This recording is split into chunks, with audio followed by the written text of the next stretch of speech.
It's 10 o'clock, so welcome to the March meeting of BCP Cabinet. Before we start, can I just check whether our two councillors who are on Skype can hear? We're going to assume that they can hear, and they just WhatsApp us if you can't hear us. If you didn't hear that, that's not much good, to be fair. Okay, so before we start, Graham, okay. I can't hear very well at the moment. Maybe when you start using the microphone. I'll put the microphone a bit closer just in case. So we're going to crack on. I'm going to ask the Chief Executive to explain the situation with regard to our councillors who are listening to us remotely and the rules relating to them. Okay, thanks, Leader. Just to be really clear, the government has not yet changed the law to enable councillors to vote at meetings at which they are not physically present. They have said they are going to do that sometime during this week, but we haven't actually seen any details of that yet. So at the moment, Councillors Howell and Wilson are Skyping in and are listening, but are not allowed to take part in any vote at all, so their vote wouldn't be counted. So they are not... I think they're not actually to be marked as present at the meeting. Therefore, we have 8 Cabinet members present and 2 absent, but they wanted to at least hear the discussion. So I think it's quite good that we see this, quite good that we get it working, and hopefully soon, very soon, the government will change the legislation to enable more modern ways of working. And if I can just add that for the period of time that the Deputy Leader is unwell, Councillor Phipps is acting Deputy Leader and therefore Vice Chair of Cabinet until Mark returns to work. So, Sarah, can I pass over to you for the housekeeping? Just to say that there are no planned fire drills this morning that I'm aware of, so if the fire bell does sound continuously, we'll leave out one of the exits there. No further announcements. Thank you. Now, as members of the Council and public are aware, we aim to do our Cabinet in the most transparent way and enable as much discussion and debate as possible. In the circumstances, we have been asked to keep all meetings shorter than they might normally be. We have a number of... Sorry, I'm getting messages coming in left, right and centre about people self-isolating. We have a number of questions and statements that have been submitted, and you'll know that in normal circumstances somebody has to be present in order for that question to be asked or that statement to be read. We have waived the rules in this case that all of those people are not present. Therefore, all of those statements and questions will be read by the Chief Executive, or if he gets a sore throat, by the monitoring officer. And they will be provided with responses. If I could ask for people to, if they are wishing to speak on items, that they keep their speeches as brief as possible so we can move through. And where the Cabinet appears not to be heavily debating an item, it will be because we have already had several meetings about the issue. So we will try to clarify our point that we feel needs to be in the public domain and move on as quickly as we can. I hope everyone understands that that's probably the safest way for us to proceed. So can I just confirm, are there any declarations of interest? No? Excellent. And we've got the confirmation of the minutes, which I have read and will sign. Has anyone got any comments on the minutes? No? Is everyone content with the minutes? Yes? Okay, that's fine. So we move then on to item 4, public issues. And we have 2 questions today, so if I can hand over to the Chief Exec to read those questions. Thanks, Leader. The first one is a question from Ray Olubi. In 2015, the cement industry generated 2.8 billion tonnes of carbon dioxide, equal to 8% of the global total, more than the US or China. Cement use is set to rise as urbanisation and demand for new buildings and infrastructure increases. Given the Council's potential support for large-scale infrastructure projects, can they explain why they have not taken the climate-damaging consequences of cement production into account in their draft Climate Change Emergency Action Plan? And Councillor Rice, I believe you have a response. I do have a response, I just need to find it, sorry.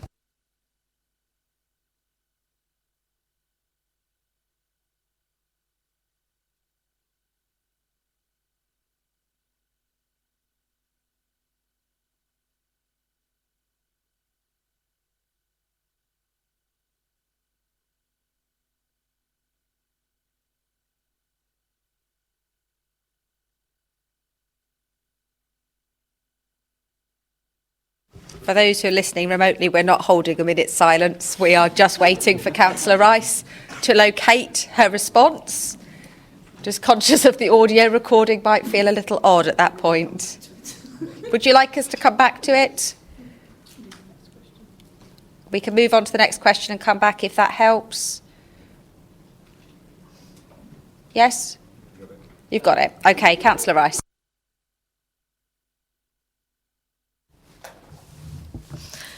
Thank you for the question. BCP Council recognises that cement production is a big issue for the global fight against climate change, and sustainable construction methods will be addressed in the development of a new local plan. The draft Climate and Ecological Emergency Action Plan does seek to introduce policies to encourage zero carbon developments, which would take into account carbon embedded in the construction materials. It is hoped that these measures will be supported by positive changes in the national planning policy framework and building regulations as well. Thank you. Thank you, Councillor Rice. So our second question was from Marion Pope. Thank you. So a question from Marion Pope. I voted with some of you against the inclusion of Greenbelt land for housing in the Poole Local Plan 2018. Unfortunately, we were outvoted by the large Conservative majority on the council and the plan became law. Greenbelt is not appropriate for house building because of the lack of transport infrastructure and loss of habitats. There are also concerns about flooding and air pollution. My question to you is, will you guarantee that no more sites will be released from the Greenbelt to meet housing need? And I shall be responding on that. So I'd like to thank Marion Pope for her question and agree that, yes, many of us here did vote against the inclusion of these Greenbelt sites and remain very uncomfortable with them being within the local plan. Government policy on Greenbelt is clear. Greenbelt boundaries should only be amended in exceptional circumstances. Cabinet recognises and fully supports this position, and in line with national planning policy, we are not intending to amend any further Greenbelt boundaries through the local plan. The advice from government is that the BCP local plan should be focused first on accommodating its development needs in areas outside of Greenbelt, which is the approach being taken at present with work underway on a comprehensive review of urban capacity. Of course, others may want to put forward their own sites for development that are within the Greenbelt, which is their right to do so through an open and transparent local plan process. The Council will consider these along with all other sites through the local plan. So that takes us on to our statements. We have a number of statements, some of which relate to business on the agenda and others that relate to outside items. So I'm going to pass over to the Chief Exec to read through those.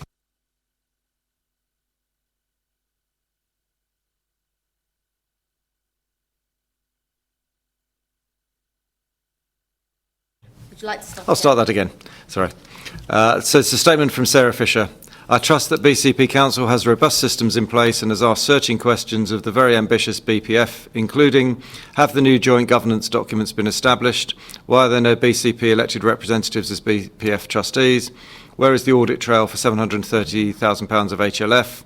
Potential transfer of public assets, future commercial enterprises, existing financial probity? Why is money being returned to SVS and Kingfisher Barn by BPF? BPF is not web listed as an affined body, so the details are regularly, fully and publicly recorded and not hidden behind BPF charity status. If I can just come in there and clarify for the record that BPF is the Bournemouth Parks Foundation and HLF is the Heritage Lottery Fund.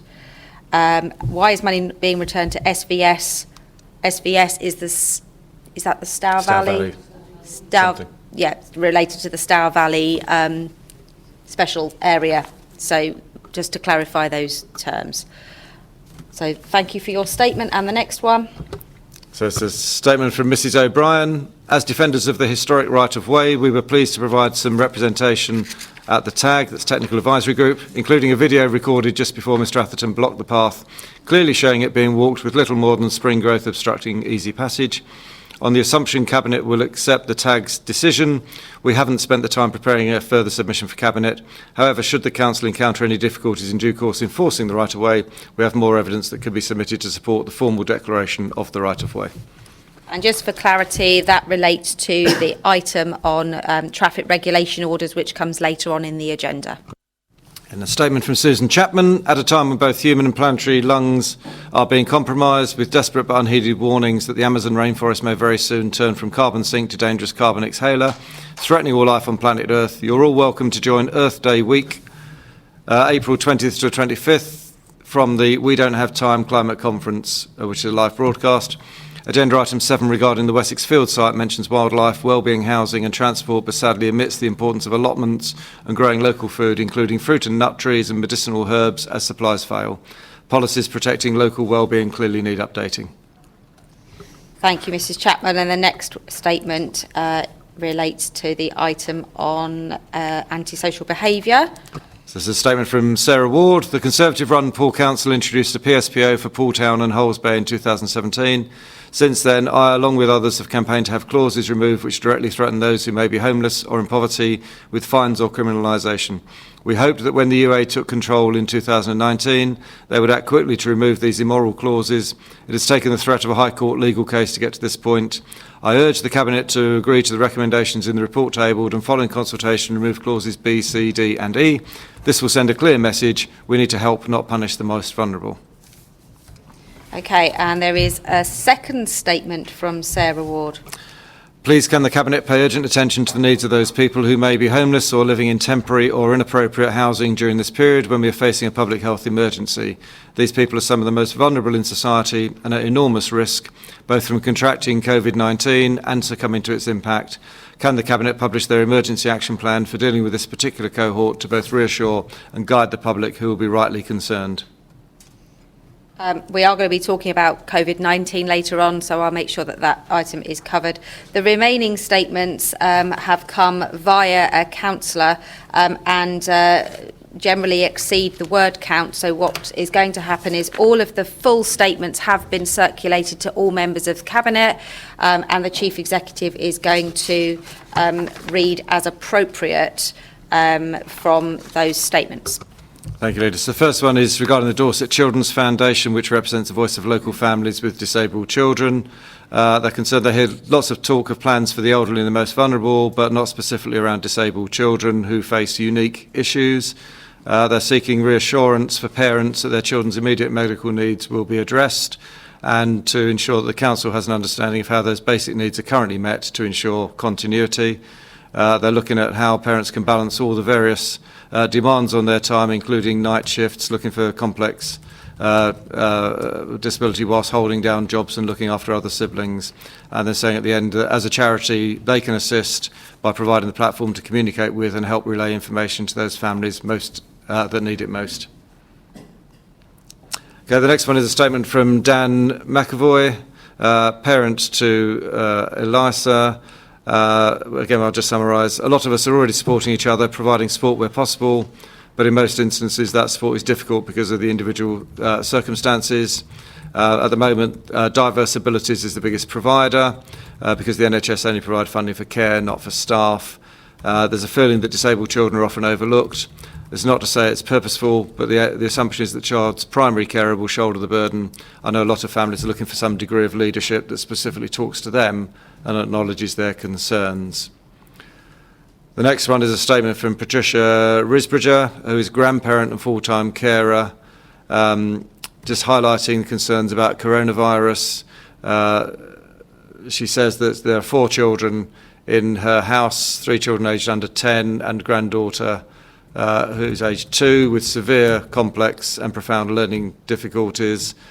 She goes on to describe those difficulties and then says that she's very concerned about medical supplies, currently cannot get hand sanitizer, struggle even to get Calpol, and that she's under Julia's house and has Diverse Abilities for Shapes at home care and Lily's Place for respite on a weekly basis, so very high intensive care needs.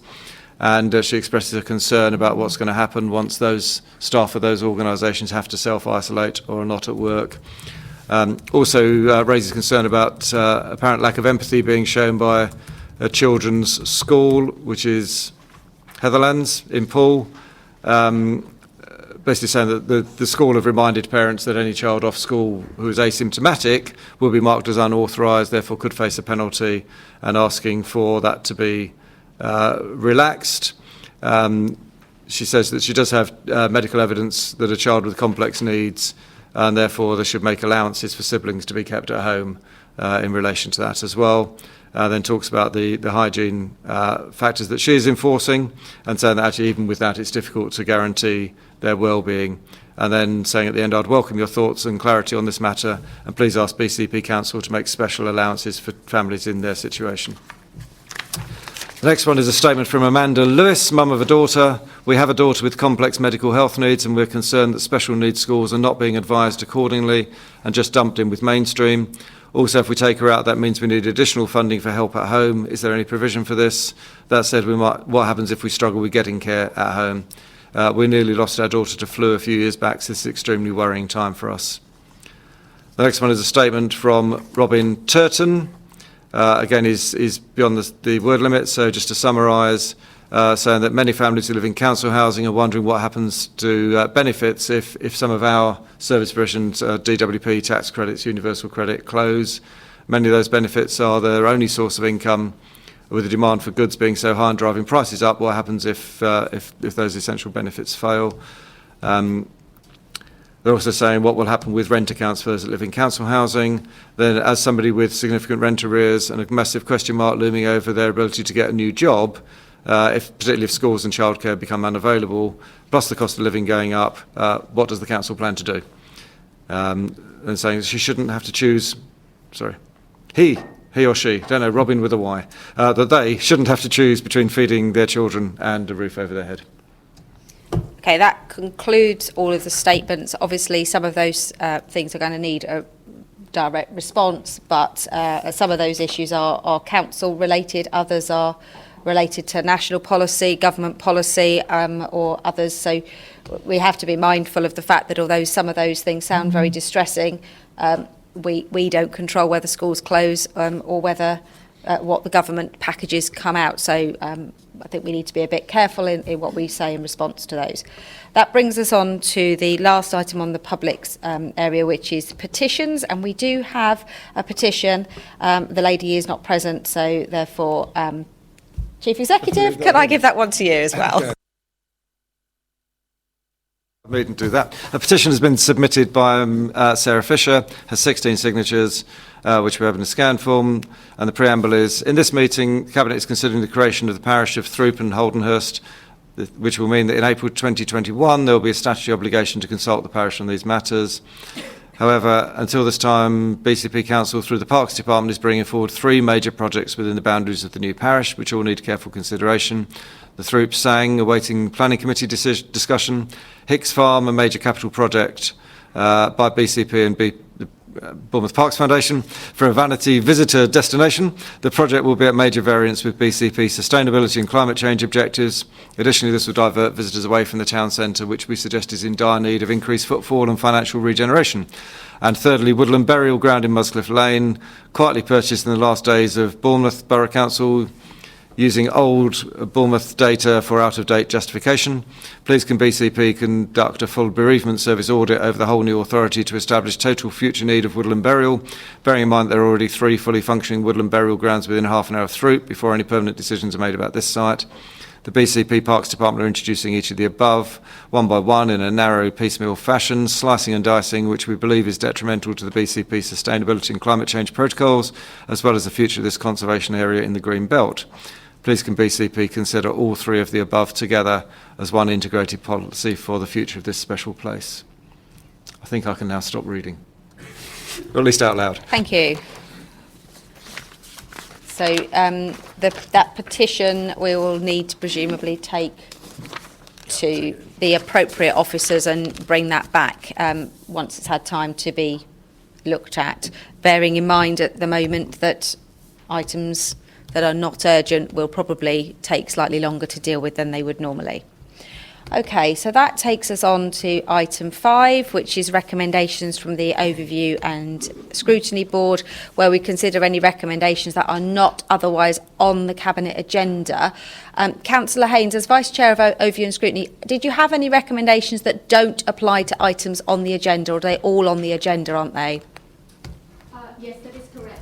Okay, so as they're all on the agenda, what we'll do is the usual process of inviting you up first for each item to deal with any recommendations that are on the agenda.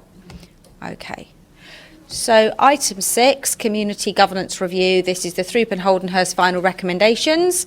I'm going to hand over to Councillor Allison to introduce this. Do I have a seconder for this one?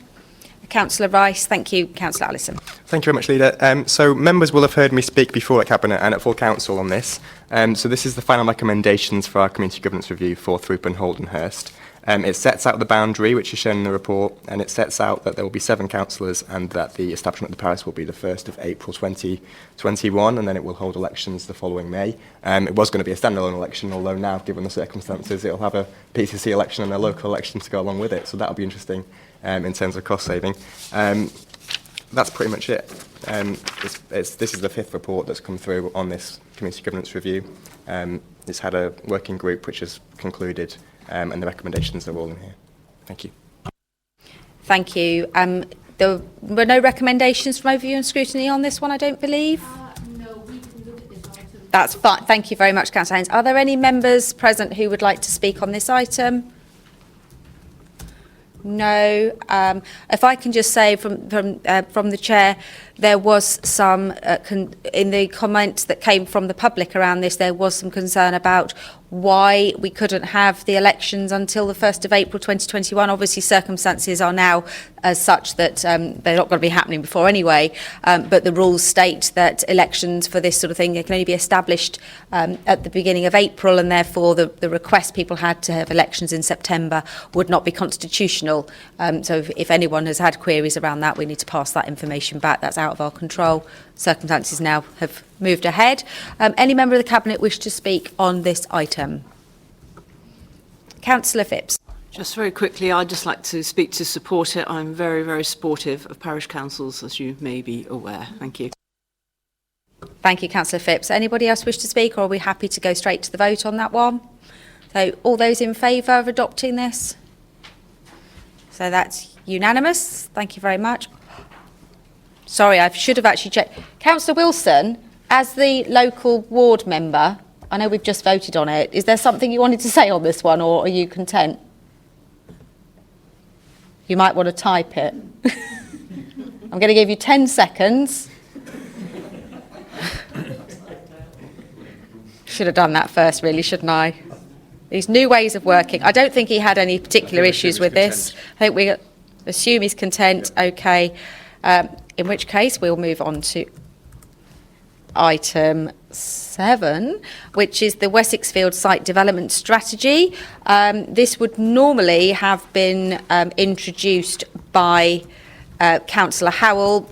In his absence, Councillor Hadley presented this to overview and scrutiny, and I've just realised I did that the wrong way round. So I'm going to ask Councillor Hadley to present it with the seconder, and then call upon the chair of overview and scrutiny. So Councillor Hadley's going to present it. I'm happy to second it. So Councillor Hadley, over to you. Thank you, Chair. This report summarises the public consultation that we undertook around the purpose to which the site Wessexfields would be put, and the most strongly supported items by members of the public were around healthcare, research and education, and affordable key worker housing, and realising the vision of the living labs. And there was quite a long list of other purposes to which people thought we should do it, and also purposes which people thought we shouldn't.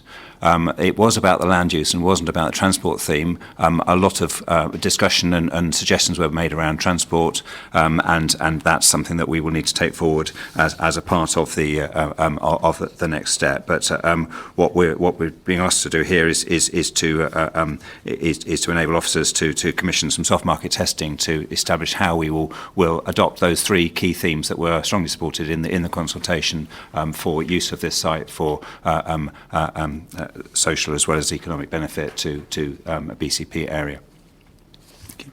Thank you, Councillor Hadley. Can I call on Councillor Haynes for any recommendations from the Overview and Scrutiny Board from Monday?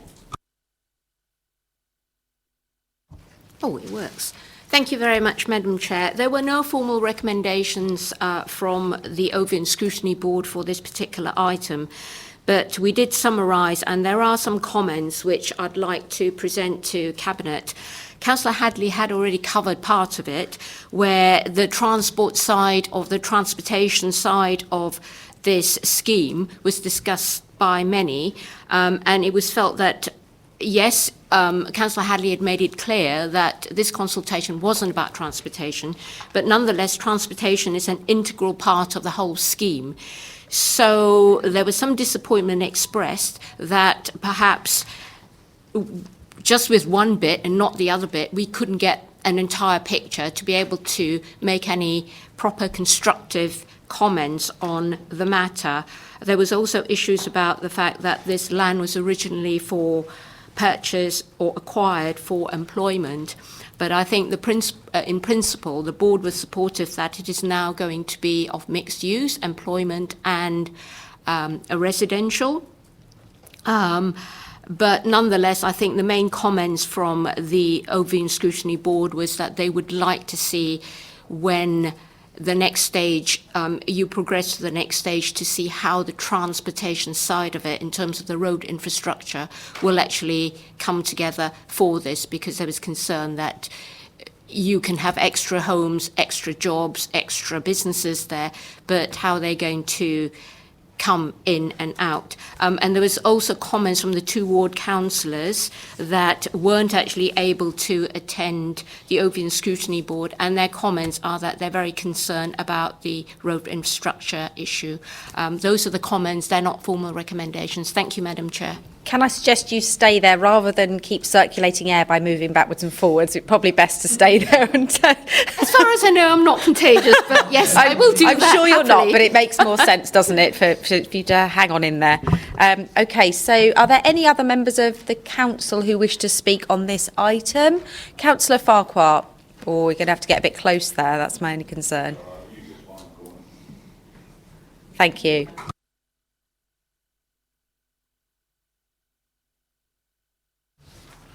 Thank you very much, Chair. I'd just like to say that it did have no small amount of discussion at Overview and Scrutiny, and the vote itself was actually split on the recommendation.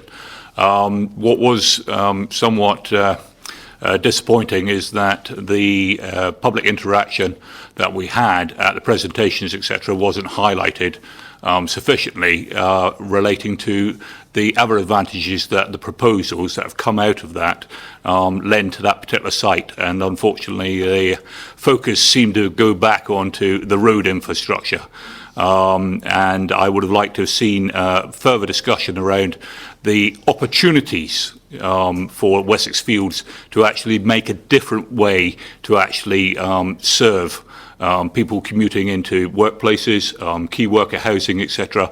And what was lost in the mix was the great advantages for health research, etc., which came out from that public consultation. There was a huge number of ideas that came out, and it was disappointing to me personally, and was borne out by the 50-50 split on the vote on the recommendations, that we continue to focus on the road infrastructure rather than on the future opportunities and possibilities for that particular site. Thank you. Thank you, Councillor Farquhar. Any other members? No, in which case I'll open it up to the Cabinet. Wishing to speak on this one? Councillor Moore. Yeah, thank you, Leader. I did want to comment because I know this area quite well because my parents used to live there, and I do think there's an interesting report, and I was particularly struck with the housing for key workers, which I think would be good provided it's only related to people working at the hospital. And from experience, I know that the area of Castle Lane West, which is the bit where I used to live, in the side roads, people used to park on the grass verges everywhere, and it was a huge problem for residents. And the cars all belonged to people working at the hospital. And it's a well-known local problem, and obviously, as a result, lots of double yellow lines had to be put in to help the situation. It's still a problem. But providing housing for key workers that are connected to the hospital obviously wouldn't add to the traffic congestion, but it would actually help it, because obviously if you live on the site, you remove the need to drive in and to drive out. But I thought it was really quite interesting that was a proposal, and all the related health work on the employment side, I think would be really, really good there. Thank you, Councillor Moore. Anyone else wishing to speak? Councillor Dedman. Yeah, thank you, Leader. I just wanted to mention the comments in the report about, I have to read this out because I never get it round, Retired Nurses National Home, who are already thinking of ways to expand and make the facilities better.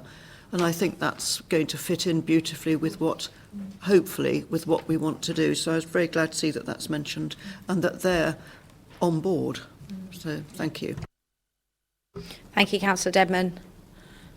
I just wanted to add, I think that there is an incredible opportunity for us to go out to market with this site to do something really innovative and forward-thinking. I totally recognise the issues around transportation, but we are moving on very, very rapidly with lots of towns who are moving away from cars, towns that are removing cars from their centre, and companies who are looking for carbon neutral bases to work from. So whilst I totally recognise that this isn't going to appeal to everybody, it may well create its own interest.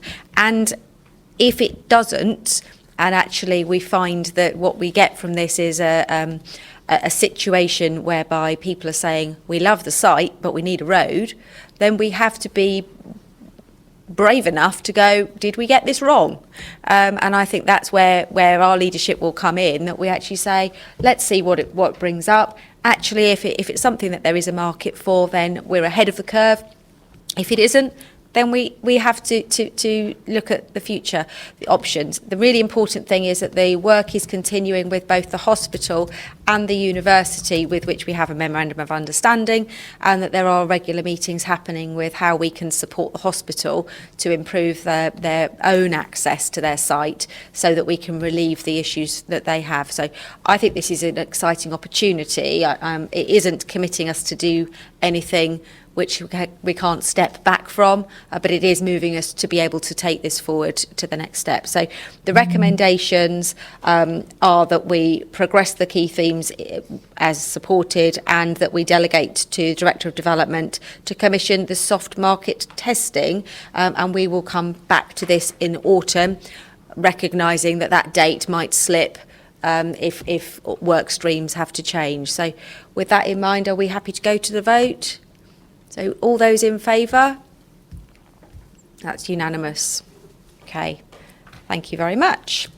So the next item on the agenda, item 8, Arts and Culture Development in BCP Council. Again, this was an item for Councillor Howell, who is not able to be part of the meeting.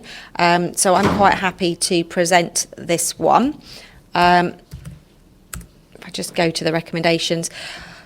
As you know, we committed £150,000 in the budget, which we'll come on to later, to support the actions of the corporate strategy. And what we're doing in this paper is proceeding with a cultural conference, which has now been cancelled. It was due to take place on Monday, so that has been postponed, and we hope to do that at a later date. That conference will enable us to look in more detail about how we implement the recommendations, how we develop the cultural collective, and it also gives us the freedom to openly recruit an independent chair of this cultural compact. There was some discussion around this on Monday about whether that chair will be a voluntary chair or a paid chair, and the steering group had already discussed that and said that will depend upon what we're looking for from the chair, but any costs related to the board would have to be borne out out of the costs that are being set aside for this piece of work.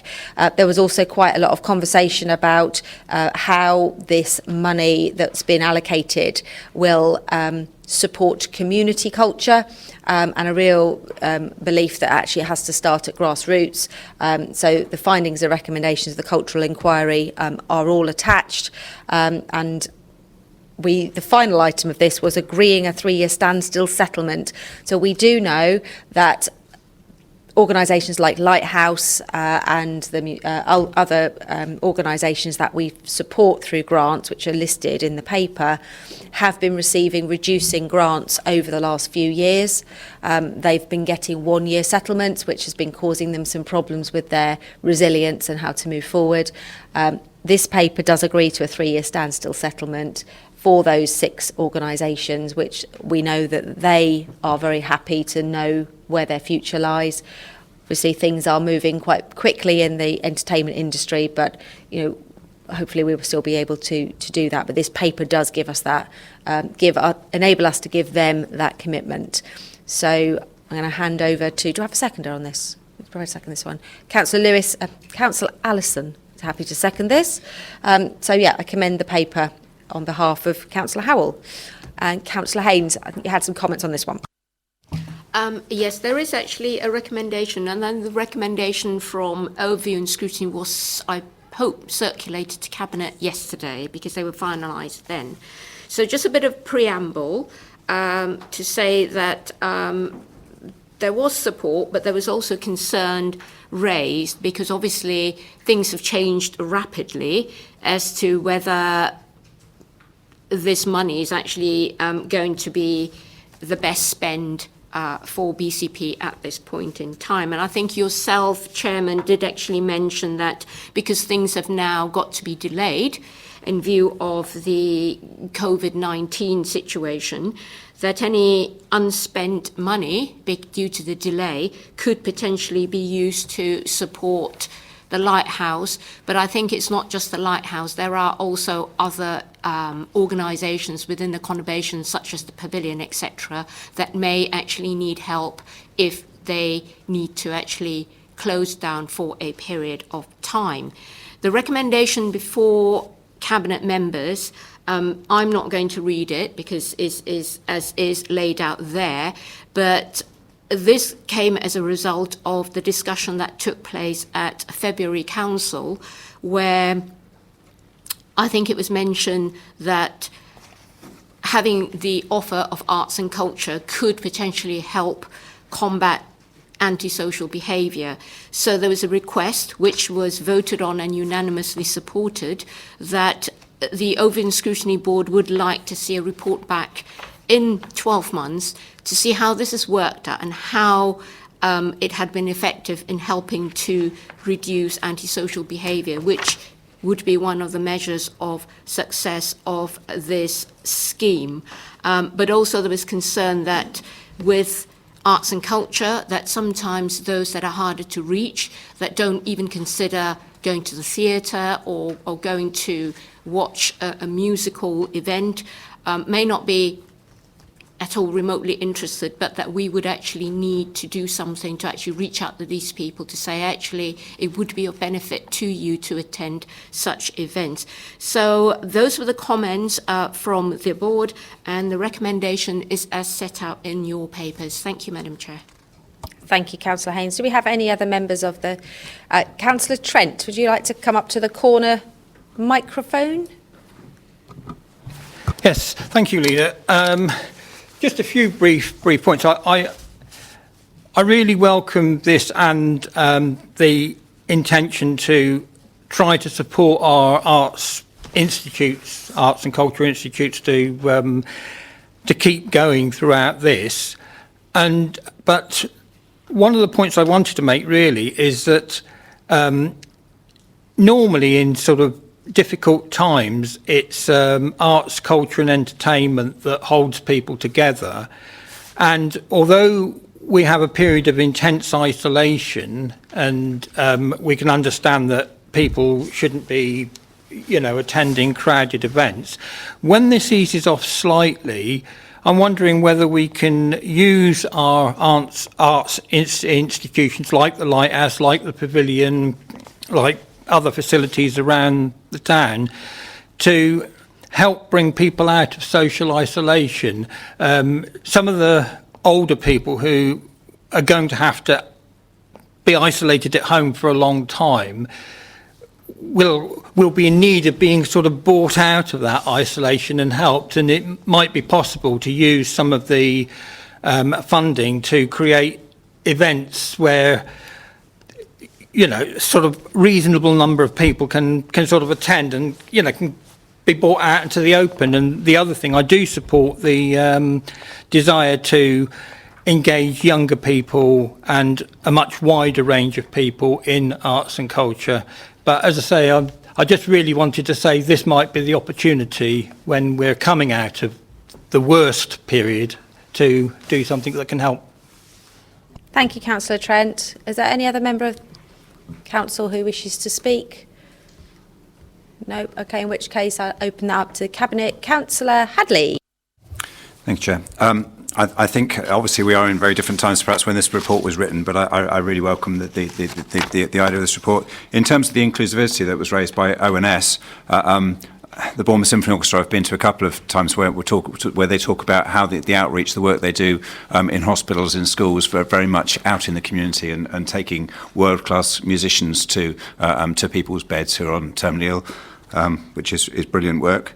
But the last two in the list, under 14, Activate Performing Arts, the Inside Out Festival and the Light Up Pool Festival are good examples where free events for the whole of the public, where it really lights up the whole place in terms of inclusive events. So I think, you know, these are really worthwhile. I worry about some of the others who are not on our list, you know, organisations who will be struggling, particularly in the forthcoming month or two with all the restrictions and the nature of the arts is they're so thinly funded that that's really difficult.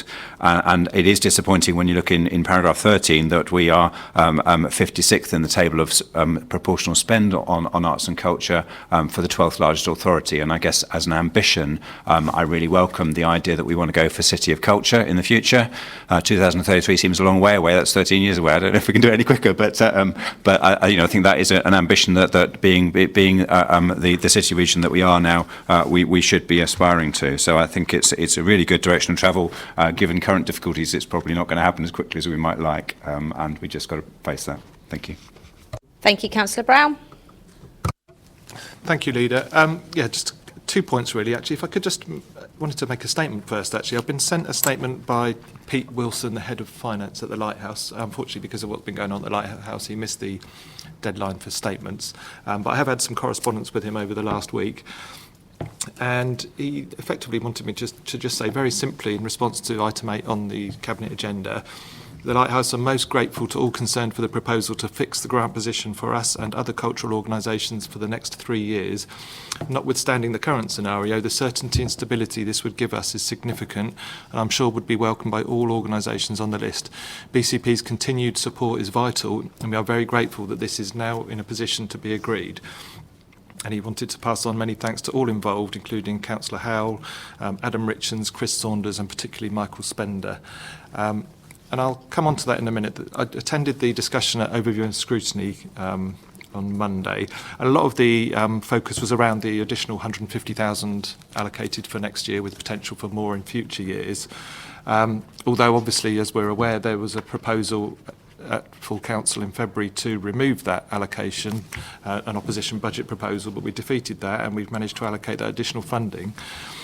But for me, that's part of what we're offering in the arts and culture world. But recommendation E in the report here about Cabinet agreeing a 3-year standstill settlement from 2020 to 2023 for the 6 funded arts and heritage organisations operating in the BCP area is one of the really key things that we've delivered within the budget, but hasn't been so high profile really. And it's, as mentioned by the Head of Finance at the Lighthouse, in paragraphs 14, 15 and 17 it talks about it, and I think it's really important to remember that a lot of these organisations had to wait till the end of the financial year to be told how much the local authorities funding would be for them for the following financial year, and in recent years, it had often been cut by 5 or 10% because they needed to find savings. So they said, OK, well, we'll still grant fund you, but it's going to be trimmed by 5 or 10% next year. And that left them in a really difficult position in terms of their budgeting for future years, they're knowing how many staff they needed, knowing what funding they wanted to apply for from the Arts Council. And the fact that we're committing to standstill funding without cuts for those 6 organisations over the next 3 years gives them stability, it helps them to attract additional funding from the Arts Council and support from the Arts Council, and it just helps their whole sort of operational and stability over the next few years, regardless of what's going on at the moment. I think we often complain that central government give us 1 year spending round settlements and don't commit to a 3-year comprehensive spending review.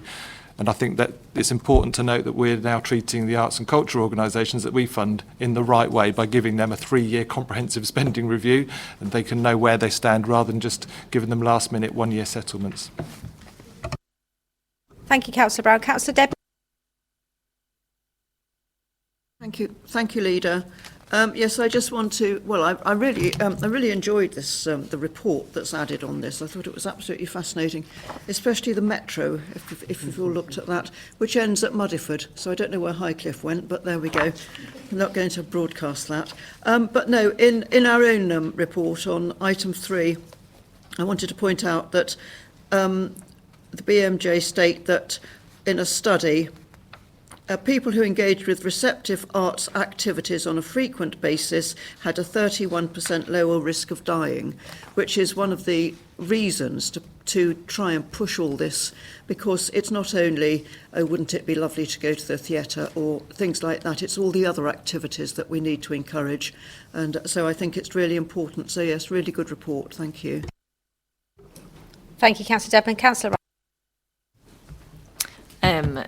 Yeah, just thoroughly in support of this, but also just wanted to highlight that this really can go hand in hand with tackling the climate emergency as well, because making it easier to do activities locally, but also engaging with our own imaginations and being able to imagine a world where we live in a carbon neutral future is vital for developing plans in terms of tackling the climate emergency. So, yep, really looking forward to this. Thank you. Anyone else wishing to speak on this one? Okay, so a couple of things I want to add, and then I'm going to put in a suggestion for a revised, an amended recommendation. The first thing, just to mention about the City of Culture. City of Culture only takes place in the UK every 4 years. 2025, Southampton are in the bidding for that. The next one after that would be 2029. It will be that would be quite. Although it sounds like a long time away, actually it's relatively soon. And if Southampton is successful, it will be very unlikely that they would give it to the next door city. So it makes more sense to actually be talking about the one after that, so that we have a real clear run of building it up over a period of time. It is incredibly expensive to bid for City of Culture. We had some advice from the steering group about the sort of person that you need to employ to be able to run a City of Culture, and on the amount of money that we spend on our whole of our cultural budget, we wouldn't be able to afford that person at this point. So we need to build our cultural elements to be able to afford and justify somebody of that stature to be able to run the City of Culture. So I think it's whilst it sounds like a long time away, I think it is something that's a sensible ambition rather than something that we would just, reach too soon and fail. Everyone loves the metro. I think we should have it up on the walls, although I'm sure we can build a little extension to Highcliffe. The other thing just to say is, if you look carefully at the recommendations, the £150,000 is already in the budget, and therefore this paper is not about the £150,000. It's about how we move things on from a process point of view. And I think we have to recognise that all of our budgets are now going to be reviewed. There's an item that's been urgent item that's been added later on, but I don't think we should be deciding what in principle we support or not based upon a future paper that might come forward to amend future budgets. This is very much about agreeing that we accept the recommendations of the cultural inquiry, that we do want to go forward and set up a cultural compact, that we do support the independent chair, and the only financial one which is involved within the budget is around the standstill funding, and I think that's incredibly important now, more so than it was last week, bearing in mind the circumstances. So with all of that in mind, I would like to, and taking account of what the Overview and Scrutiny Board suggested, I would like to suggest 2 revised recommendations. The first is that recommendation B, we remove the words on 23rd of March, so that Cabinet supports the plan to hold a cultural future for Bournemouth, Christchurch and Poole at Lighthouse Pool. So we are saying that we're going to do it, but we're not saying when. So that's a very small amendment. And the other amendment that I'm recommending is an additional item F, which says that we bring a review back in 12 months, which looks at how the work is delivering against the corporate plan and delivery plans. Because I think this is much more than about how it deals with antisocial behaviour. We have a series of delivery plans and measures of success. This crosses over quite a number of those areas. I think it's a good idea to bring it back in 12 months, but I think that we should be looking at, we are judged against our corporate plan and our delivery plans. That's what we should be looking at and how it works against that. So, Sarah, have you got that? Yeah. So, Andy, you had some comments. Sorry, yes, I just very much support what you've just said, F. I think it's very difficult to look at cause and effect directly through to antisocial behaviour. I think there is the opportunity to inspire people, to set them down the right track and give them something to dream about, something to work with, and that's where culture is really important in terms of tackling antisocial behaviour. But I think to draw a direct line would be really difficult. So I support the amendment, as you said, perhaps rather than what ONS suggested. Thank you. It is worth making the point that within the delivery plans of the 5 parts of the wheel, the number of young people engaged in antisocial behaviour is a measure of success already. So we would be looking for that to reduce anyway, and I think that's a combination of measures, not just culture. So, okay, so with those revised recommendations, can I go to the vote? So all those in favour? That's unanimous. Thank you very much, everybody. Right, okay, back to my agenda. I'm going to have to learn how to have these multiple pages open, aren't I? Item 9, which is the BCP Council Street Works Permitting Scheme.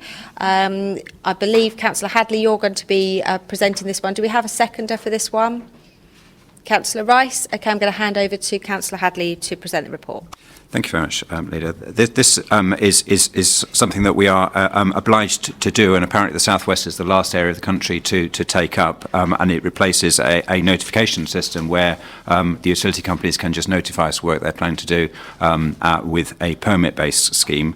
And I was just talking to the officer concerned this morning, actually, in relation to the issues that were raised by ONS, and he was saying that the feedback from other areas in the South West is really positive, that this is really helpful to them.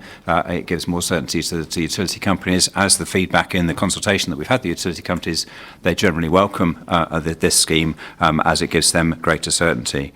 There are a couple of, shall I respond to comments from ONS subsequently? I think that might be useful in your presentation, and then if Councillor Haynes needs to go on from that, then she could do that.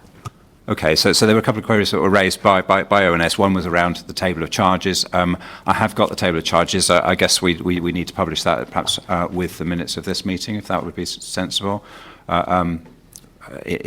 Because there was a concern about what the cost would be. Obviously, there are variable charges for different types of work. There was then a concern that was quite significant in ONS around work coming undone. So within 3 to 6 months, that a hole ceases to be a nice flat surface and is in bad repair. I'm told that that works under 1.5 metre depth have a 2-year guarantee on them, and works over 1.5 metres depth have a 3-year guarantee. And in that period, we can go back to the relevant utility company and get them to rectify the works. And again, the message I had from the officer concerned was that actually with the permit-based works, the utility companies are getting better at making sure that they don't have to come back, because they'll have to pay again. They'll have to pay another new permit for the new restorative works. So the feedback really was that's in place. The idea of having our own officers going around and doing checking every hole after 3 to 6 months was really quite difficult in terms of the volume of work that would be involved. I think, as I suggested to ONS, it's better if members of the public or ward councils have concerns that they raise those, and then we do have that mechanism, that guarantee mechanism, to be able to go back to the original utility company, not least because we've got a better paper trail of who actually dug the hole to do that. Thank you. Thank you, Councillor Hadley. So, Councillor Haynes, I think you had a specific recommendation for this one. So would you like to... No, you didn't. Yes, there is, Madam Chair. Oh, okay, sorry, they're in an unusual order.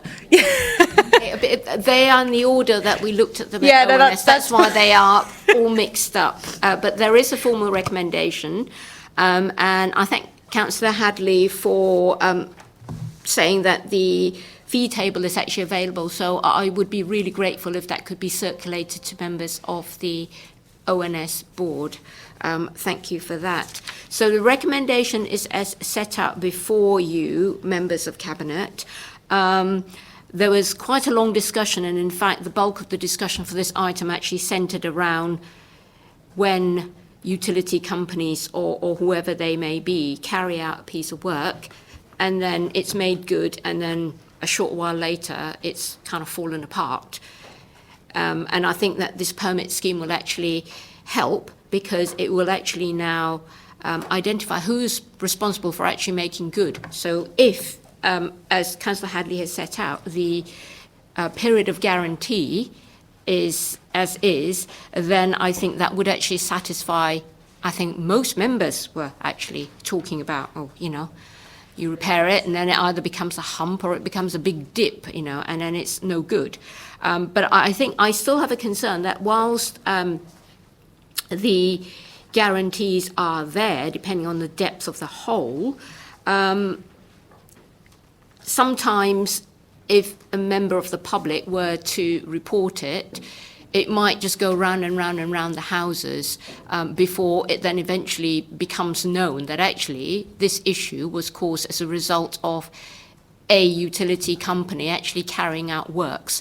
So therefore, you might then lose a period of time where, if you're talking about a 1.5 metre hole, where it's guaranteed for 2 years, that it might actually then just fall out of guarantee. So I think there needs to be a balance struck to say that if something is reported within the system, that one of the things that Street Scene will check is to say that actually, was there any recent work done that has actually brought this about? So I'm just concerned that the council, or alternatively, the council will go and repair it when actually someone else has a responsibility of making good. But I think those were really the main points from the discussion, and the recommendation is as set out before you. Just to clarify, that the recommendation is that we modify the scheme to include a clause requiring that any works undertaken are subject to follow-up inspection, and a requirement to make good the road surface or footway to a sufficient standard in order to ensure the standard remains in place for an agreed period of time, just so that you know that's what you're actually being asked to consider as a recommendation. Councillor Anderson's indicated he'd like to speak on this one. Thank you, Leader. I'm very pleased to see this report. It's one of the things that I was pushing for several years on the predecessor Bournemouth Council. So I'm very, very pleased to see it's finally come forward. I would like to pick up just on the comments about the insurance side. We have in the past in Bournemouth had problems where people have reported where the road surface has subsided, and we haven't got that into the system in time to be covered by the insurance policy. This is one of the reasons why we were asking Councillor Hadley about the time period, and why when an initial recommendation was made, I did ask that the officers be consulted. I like the fact that Councillor Hadley has now given us the insurance policy, and I would ask that maybe we look at having an officer do a visual inspection of the list as they are going to other operations, that they just check the previous works to make sure that there's not a hump or there's not a dip or any other deviations that need to be fixed. I mean, one of the ones that always springs to my mind is Heron Court Road, where the surface was repaired and rebuilt, and it then started to break up just before the insurance policy ran out, and we haven't been able to do it. So now we have Heron Court Road as going back to the state it was, 10 years ago. So I don't think it would be particularly onerous if the officers have a list of all the permit jobs they know and where they are and when they're coming up for the end of the insurance periods, to do a visual check just to make sure everything is satisfactory. Thank you, Councillor Anderson. Are there any other members of the council who wish to speak on this? No. I'm going to make a couple of comments on that, because a lot of the conversation that was happening around this one on Monday was around immediate quality issues. There were lots of talk about going back after a month or 12 weeks, and I'm reassured that if there's a 2-year period, that actually that resolves that issue.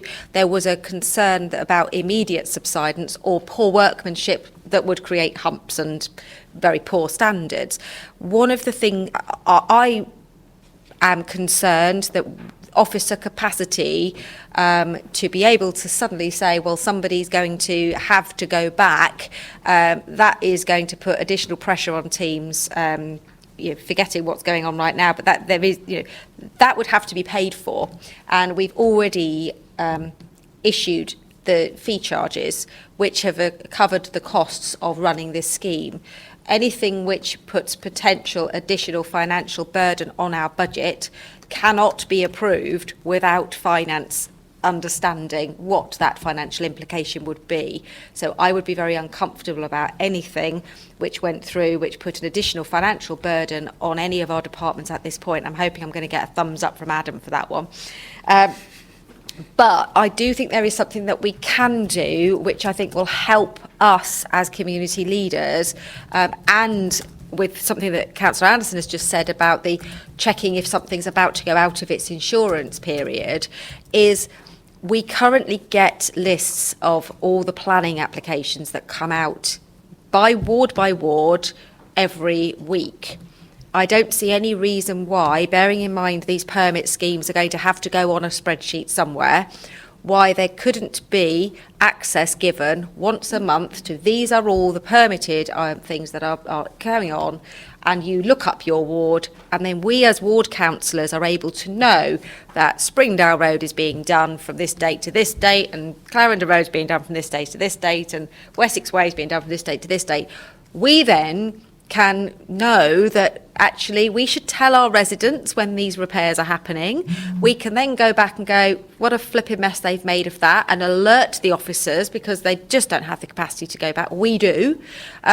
But from the point of view of the insurance, if it is 2 years, there's no reason why that can't be logged in, 18 months down the line, we start having a monthly drive around. That doesn't feel particularly onerous, rather than this business of having to go back individually. That I felt was too much. So I don't know how people feel about that, but that would be something that I would ask Councillor Hadley to go back and talk about as an operational issue, because I don't see that that's an unreasonable operational request to ask for. So I'm going to hold you for a second, Councillor Hadley, in case anyone else wants to add, so you can come back on anything else. Councillor Phipps. I was about to say that I think that it would be very sensible. We already do get a list of works that are going on. Yeah. We do get that come through, and you can just look down and see what's in your area. And with the length of time for the guarantee, which I think was 2 years or possibly 3 years, depending on the depth of the trench that has been dug, there's plenty of opportunity. It's always, certainly in my ward, reasonably apparent when something's a terrible mess or there's a big hole, and you certainly start getting the complaints. And we as councillors, I think, should be able to then go back to officers and say, actually, there's a big problem there, and they will know whether it's within the guarantee time anyway, and if there's going to be a problem, it's likely to happen anyway within the 2 or the 3 years, I would suggest. So I think that that is a very good solution. That would mean there wouldn't be additional costs then and additional pressure as well put on officers. Thank you, Councillor Phipps. Anybody else wishing to speak on this one, or we go back to Councillor Hadley to answer and sum up? Thank you. Yes, I did speak to the officer concerned about that very issue of having a list. Is a bit more than a spreadsheet, because they use a system currently, but Department of Transport are insisting they change to a different system as part of moving over to the permits base, which I guess means that Department of Transport get a look into the data. So no promise. Well, what I said was I wouldn't promise it today because of that migration, because it doesn't know the capabilities of the new system. But he felt that was a reasonable idea. That's something that we could do to effectively produce a list. It might be a retrospective list, whereas the planning and tree works are prospective lists, because obviously some of it is emergency works where actually the permit is issued after the event or at the event if it's done. The other point I was going to make was that we do have an inspection regime anyway for the highways, and it's done based on the primary networks get done more frequently than the other networks. So the inspectors are going around looking for defects of any kind. And also Streetworks' own works are subject to this permit scheme. So effectively any of the holes where there's a problem, there is then the question of, well, who dug this hole? And was it under the permit schemes? Was it ourselves, or was it one of the utilities companies? So I think again he felt that that the regime that we do have a backlog of holes to be filled. It's part of the problem of potholes, and I was out with the team last week to understand a bit more of their world in terms of that, and they do have a lot of repairs where they're going back to patch roads which were not built properly in the first place. We were down by the Marines place where they have a concrete road under the surface, and you can see the whole road is breaking up, and they're back patching it on a very regular basis. And so there is something about at what point we invest seriously in some of the roads that perhaps haven't had a decent new surface for a long time. So that is just a feature of our world, unfortunately. But we will do what we can with that. Thank you. So can I clarify then that there's no suggestion to change the recommendation that sits within the report at the moment? Is everyone content that the work that Andy has done, and that we're asking Andy to go back with officers, and we've got Mr. Cotton in the room who is presumably able to feed that back to his service directors as well, that's what we're looking to do. Councillor Haynes. Thank you, Madam Chair. It's just to say that I'm just picking up on the comment that Councillor Hadley made, that we are in the process of migrating to a different system.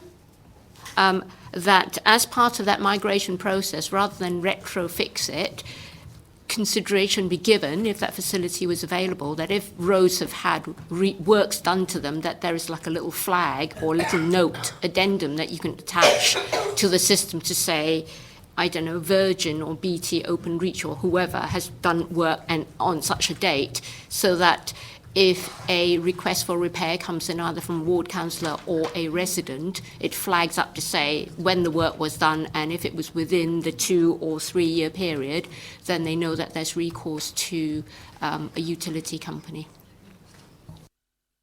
Thank you. Again, on my visit to Streetworks, they are in the process of bringing together what have been separate systems. So Bournemouth is currently on a different system to Christchurch and Poole. That is being reconciled, but one of the things they were quite keen on was actually making that available to the public to be able to view.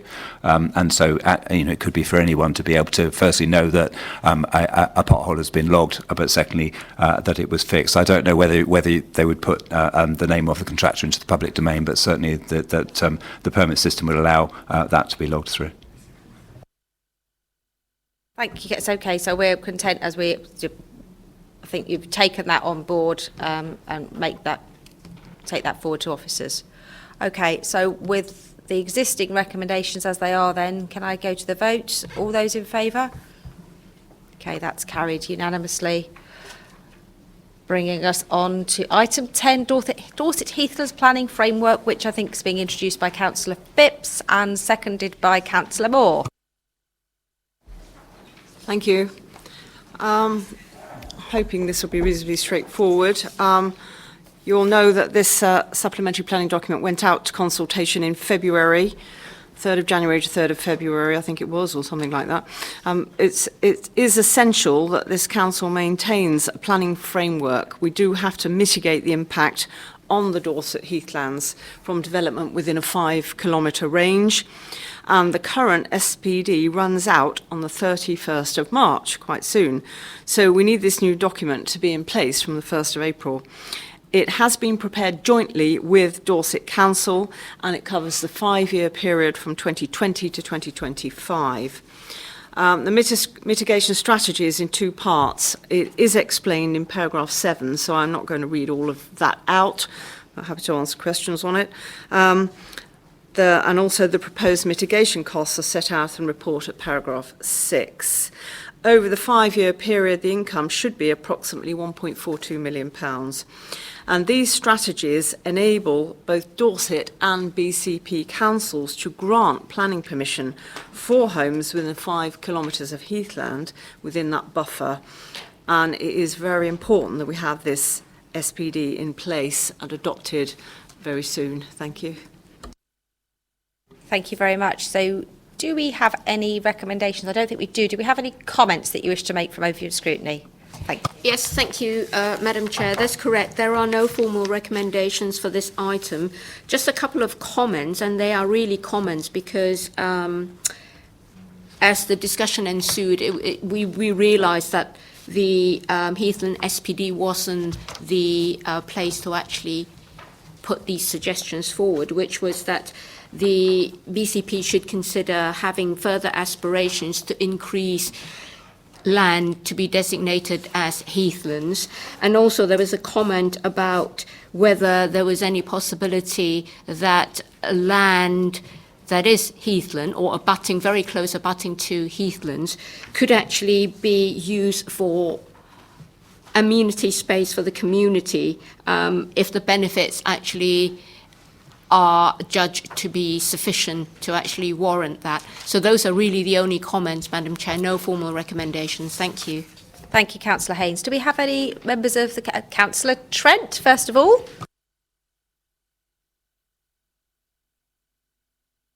Thank you, Leader. Just a couple of questions. First of all, I've noticed, and I haven't taken it up with them, when I've actually looked at planning permissions that have been granted, there are some permissions being granted for extensions in areas very close to heathland, and if an extension is above a certain size, it could be to add an extra bedroom, and there are these very strict 400-metre regulations. And the second bit is I'm wondering whether the government announcement last week that you will be able to add on extra stories to buildings without seeking planning permission, whether there is a way of making sure that that doesn't break the Heathland zone, because if you add a couple of stories onto a block of flats and you bring in umpteen, another half a dozen people or whatever, then that actually is breaking the 400-metre regulation by stealth. And I just wonder whether these things are going to be taken into account.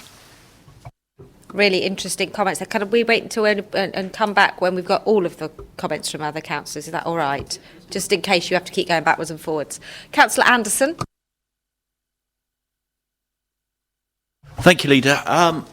I served on the predecessor to this with Councillor Phipps for a long time, and I am generally very supportive of the scheme. I know how it works, and I agree with Councillor Phipps on what we need to do and generally support it. I did have one question that I raised at the ONS meeting, which was about the difference between residential colleges and training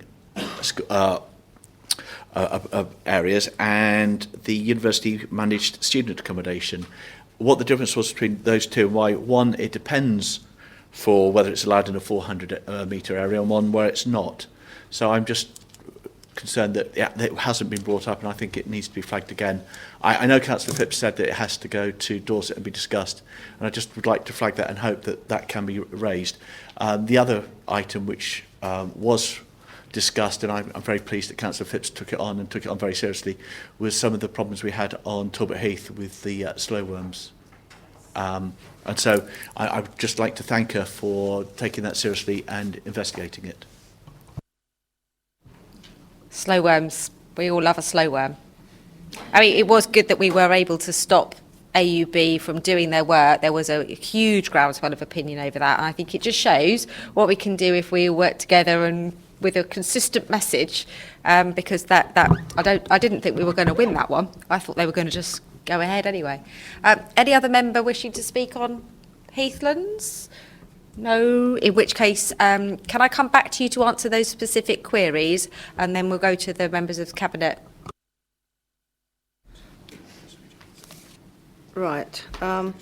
The comments from ONS on the aspirations for future heathland and any land within the 400-metre zone for possible community benefits, just for the benefit of those that weren't at ONS, it was felt that those really were something that should be looked at through the local plan rather than within this document, which is a specific document for planning purposes. So that is what we're going to do, or that can come forward. So that was that. House of Trent, it's quite interesting actually, that new government announcement about new stories on houses, and presumably that would then be no planning permission required, permitted development.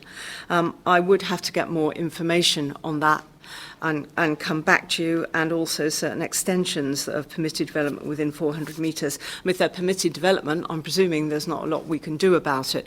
But I am happy to actually come back to you on that via an email if I can get some more information from planning. Because if it's a new government announcement, I can't say I've seen it chapter and verse, so I'll come back to you on that. And the other things obviously were raised at ONS were the college and student accommodation. And I think the corporate director was there, and he did respond to you as best he could on it. And it's something we can flag up with the county council as well, because that's the thing, this is a joint document. And if we sort of change anything at this late stage specifically, it's got to go back to their cabinet and back to their council as well. And I'm happy to also come back to you on that. And yes, we all knew about the other issue with the slow worms, and a lot of us were on the case with that, and it was at that time successful. And I did make the point at ONS that actually if as an application coming forward for anything, Natural England are always consulted, and great weight is given to what they say, and also we've got our own experts on it, but we did have a bit of a success on that one, which was good. So I will have to come back on a couple of these items, and I hope that's okay, because I will do that. Thank you. Thank you, Councillor Phipps. Anyone else on Cabinet wishing to speak on this? Councillor Hadley. Yes, it's just a comment really around the SANGs, and it talks about particularly there's a paragraph talking about the guidelines for quality of the SANGs, and it's very much about people walking dogs, although it mentions BMX users and motorcycle scramblers, you know, methods to attract those people away from the heathland, and then does nothing for them. So we seem to just concentrate on the dog walkers rather than on the other people who are using the heath perhaps inappropriately. So how we can make sure that within the mix we are actually catering for other needs as well, and also in terms of the statement that says people visit the heathland either by foot or by car, encouragement to do it by active travel and make sure that it suits migration away from necessarily having to use the car to get to the SANG would be really good. Thank you. Thank you, Councillor Moore. Yes, thank you, Leader. Well, as a Camford Heath Ward councillor, I obviously welcome this document, and I think it's a very thorough and carefully written document, and I'm really, really happy to add my support. If I can just mention permitted development, I suspect because of the proximity to the actual heathland, most of my ward, the properties have had their permitted development withdrawn, certainly in my house has lost its permitted development, but that it doesn't. There are houses in the older part of Camford Heath that have permitted development, and I know from experience that as soon as planning get an application from a property in Camford Heath, it's the first thing they check whether or not they've got permitted development or not, and if they haven't got it, obviously. they then have to look at the proximity to the heath, and then they put in that legislation first, if you see what I'm saying. So they would, you often have to have full planning permission for something that anywhere else would just go through. So they work on that basis, how near is it to the heathlands, and therefore the 400 metre bit comes in, and then they have to go through proper planning permission. So they're quite up on this.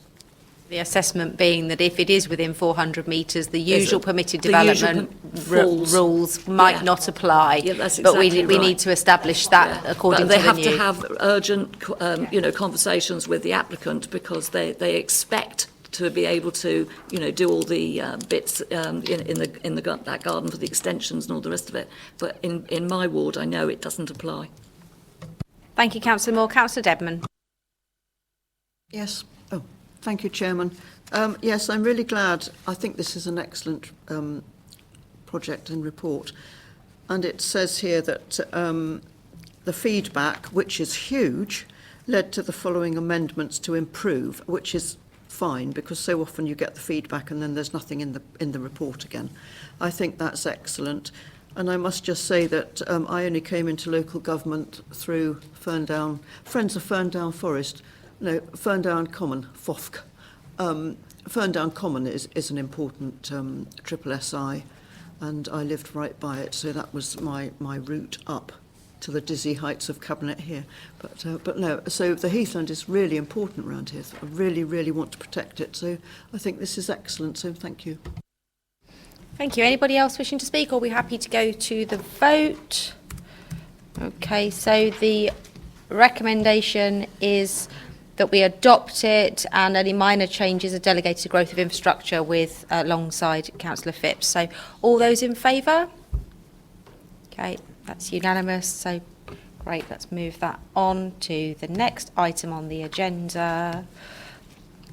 Oh God, this is just not easy, is it? The next item on the agenda, item 11, Capital Investment Strategy, brackets non-treasury 20 to 25. Councillor Brown, I believe you're going to be introducing this one. Do we have a seconder for this one? Councillor Hadley. Thank you, Leader. Yeah, I'm pleased to present this capital investment strategy. Non-treasury, two small words, but quite important, for 2020 to 2025. As it says in the summary, and as members would have seen, the Council currently has a strategy for 2019 to 22, which was approved by the Shadow Authority Executive Committee in February of last year, prior to the creation of BCP Council. This revised strategy has been updated to reflect the new corporate strategy and investment ambitions for Bournemouth, Christchurch and Poole Council. The key elements are that it's designed to reflect our values and priorities, particularly as listed there, to promote the financial health of the organisation by generating a target return across the portfolio, make a positive contribution to the current or future delivery of services in terms of scope, quality and cost. And key for me, in line with our new corporate strategy, is that it's designed to contribute towards sustainable environment, deliver socio-economic benefits to the town, and or create dynamic places through strategic regeneration or redevelopment opportunities. So this is an updated capital investment strategy. The good thing is it's bringing all the legacy Bournemouth, Christchurch and Poole assets together in one place so that we can actually sort of look at them together and monitor them alongside each other, and it's aligning with our new corporate strategy. I know that the Overview and Scrutiny Board had one amendment to one paragraph, which I think was acceptable to us. And there was some talk and concern at the Overview and Scrutiny Board about the use of public monies for investment purposes. And could just assure them that actually all of these proposed investments have to have a business case and due diligence carried out, and they have to accord with the Council's financial regulations to make sure that there is sort of proper use of public funds for this. There are a couple of amendments I wanted to put forward. There's been various discussions about terms in the capital investment strategy and whether that could limit our scope and our opportunities. So I have circulated around to Cabinet a couple of amendments. So and I've sent those to Sarah as well, so hopefully she's got those. So I'd like to propose the report, but also just to amend in the capital investment strategy a new paragraph 2.1.9. So that's towards the end of where we set out our principles. So further to the stated priorities, by exception, opportunities which may not fulfil all of these criteria may be brought forward for consideration by the investment panel where they otherwise reflect the values and priorities of the Council's corporate strategy. And also I'd like to add a second recommendation. So the recommendation before us for Cabinet today is just to approve the capital investment strategy as attached. So I'd like to make that recommendation A, and then recommendation B is that Cabinet delegate authority to the Corporate Property Officer to make minor amendments to the capital investment strategy in consultation with Cabinet members for Regeneration and Culture and Finance. And I also have the support of Councillor Howell with those amendments. He's in agreement with those. Thank you very much. Councillor Haynes, did you have anything you wanted to add with recommendations on this one?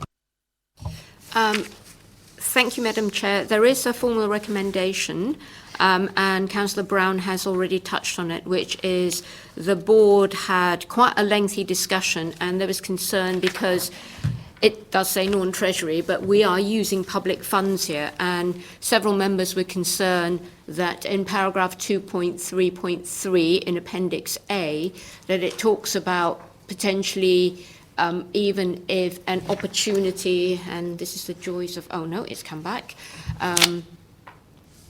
even if the investment could potentially make a loss, if the overall benefit of the individual investment, including the socio-economic factors, justify the approach. That didn't sit well with members, and also about high risk, high reward investments. Again, it comes down to the fact that this is public money and we have to be very conscious of that. And I thank Councillor Brown for actually taking all that on board. So the upshot of that discussion was that we wanted, the board are recommending an amendment to that particular paragraph, 2.3.3, which is basically to scrub everything in that paragraph bar the first line, to say that it was in making an investment decision, the council will take a balanced portfolio approach, full stop, and that the rest of that paragraph be deleted.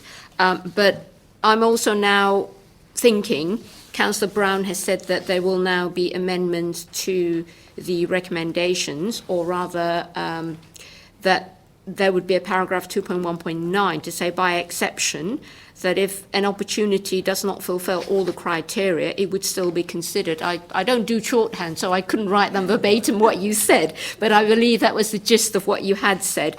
That does give me concern because it's almost like reinstating what was in paragraph 2.3.3 that the board actually were uncomfortable with and wanted deleting. So I want Cabinet to actually consider whether actually that is appropriate given what the Overview and Scrutiny Board have actually said. And then this is more a question, a comment, that the further recommendation B, or additional recommendation B, which is to say that you would delegate to the Corporate Property Officer in consultation with the portfolio holders to make any minor amendments. So I think the word minor is, what is minor to one person might not be minor to someone else. So I know this is just comments from myself because this wasn't discussed by the board, but I do want to raise those points. So as to say, the recommendation is as set up before you. Thank you, Councillor Haynes. And as an individual member of the council, you have every right to make your comments on anything, so that's absolutely fine. I'm going to ask Councillor Brown in a moment, when we've checked if anyone else wants to speak, the issue about, firstly, we don't have to accept the recommendation of the board. Therefore, if there's an assessment that 2.3.3 actually is an attempt to replace 2.1.9, that wouldn't be necessary, because what we could do is just not accept your recommendation to remove 2.1.9. So that doesn't sound like that we would be attempting to do that. So I need to get some clarification about, is that saying the same thing? Is that's what I'm thinking? Yes, it's just to say that the additional recommendation 2.1.9 I'm just not sure, because not having had time to really consider it, whether it might be trying to reinstate the very bit of paragraph 2.3.3 that the board wished to delete. And that's my point, is that we don't wish to, we just wouldn't delete the item that you recommend, that the portfolio holder would say, I don't accept that recommendation and I would want the Cabinet to proceed as planned, rather than replace it with the same word somewhere else. So I think that's what I'm trying to say. But is there any other member of Council who wishes to speak on this one? Okay, so Councillor Brown, can I ask you to come back and briefly, because I'm aware that the Chief Executive and the Monitoring Officer have to get to something else, or we have a very urgent matter that we need to deal with next. So can I ask you to briefly come back on that, and then is anybody else wishing to speak on this one want to indicate now? So Councillor Brown, then Councillor Hadley, then Councillor Rice, briefly if you can. Thank you, Leader. Yeah, I can assure the member that the new paragraph 2.1.9 is really just to where there may have been specified sort of principles and limits within there that actually you can say, oh, sorry, that doesn't fulfil this paragraph, so we can't look at it. That actually, if otherwise, it does reflect our values and priorities in our corporate strategy, that we would want to look at that. It doesn't at all take away the fact that in making the investment decision, the Council will take a balanced portfolio approach. It's not to substitute that. I'm happy actually with that proposed amendment that was made by the Overview and Scrutiny Board to take out all, because I think in some ways it was just the fact that it tried to elucidate that point sort of did cause some concern at the margins. But actually it will still be a balanced portfolio approach. There will still be the financial regulations to comply with, so it will still be responsible investment. But actually it was just to say that actually we wanted just a little additional flexibility if we were limited. So yeah, just assure the member it's not to subsume that. Councillor Hadley. Thank you. Yes, I was going to speak about 2.3.3 because I think the additional text is helpful, and I think also that it's important that we are not just taking the financial approach, but also taking the social approach. And you know, if you refer back to Wessex Fields, we could just have gone for the maximum yield. We've gone for something that is socially and of benefit to the town. We hope as our plan. So I think making investments that are following the triple line, so it might have a climate change benefit, which is not actually an economic benefit, but one that supports our values and therefore be something that we would want to invest in.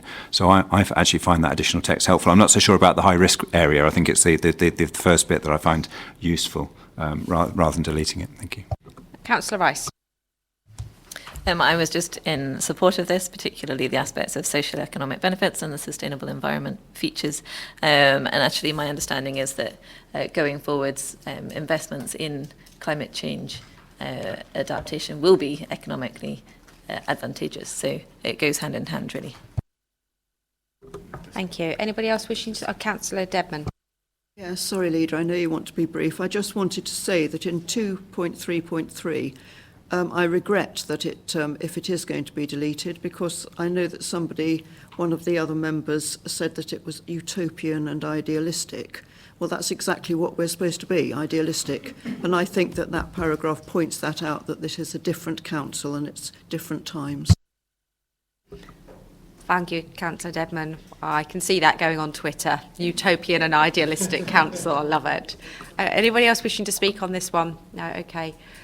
So, Councillor Brown, just reflecting on what's been said, the proposal is to add rather than delete, or both? I think the proposal is to add the paragraph 2.1.9 so that we don't sort of hamstring ourselves but unnecessarily if there was something that fell in with our values. And the proposal obviously from ONS about clarifying that paragraph and removing most of what's stated there to just say in making an investment decision the council will take a balanced approach. Just to assure my colleagues the sort of utopian view, it's still very much importantly a core part of this strategy that we have the triple bottom line evaluation of any acquisitions or disposals so that they fulfil economic, social and environmental requirements. And throughout the report it does talk in a number of places about environmental sustainability and socio-economic benefits. So that's still a thread throughout the report, and it's still within the report there. So regardless of the rewording of paragraph 2.3.3, I think that's still something that we will always take into consideration at the investment panel. But Okay. I'm content to amend paragraph 2.3.3 as recommended by the Overview and Scrutiny Board. Okay, so with those amendments in place, I'm hoping Sarah followed that. Excellent. And we know that Councillor Howell has had some input in that, and we're also aware that the Director of Development, Corporate Director and Chief Exec are aware of those discussions as well that have been going on to make those amendments. So with all those done, all those in favour? Yep. Okay, that's unanimous. So we're then going to move the agenda round. We have an urgent item which we need to take. David, Adam, would you like to come up to the table? Because I think this is important that we go do this properly. And then I'll ask Adam to introduce it, and David can then make any comments from the portfolio holder perspective, if that's okay. So this is an item around the financial implications of coronavirus. So I'm going to hand over to our Chief Finance Officer. Would you like to put your microphone on, please?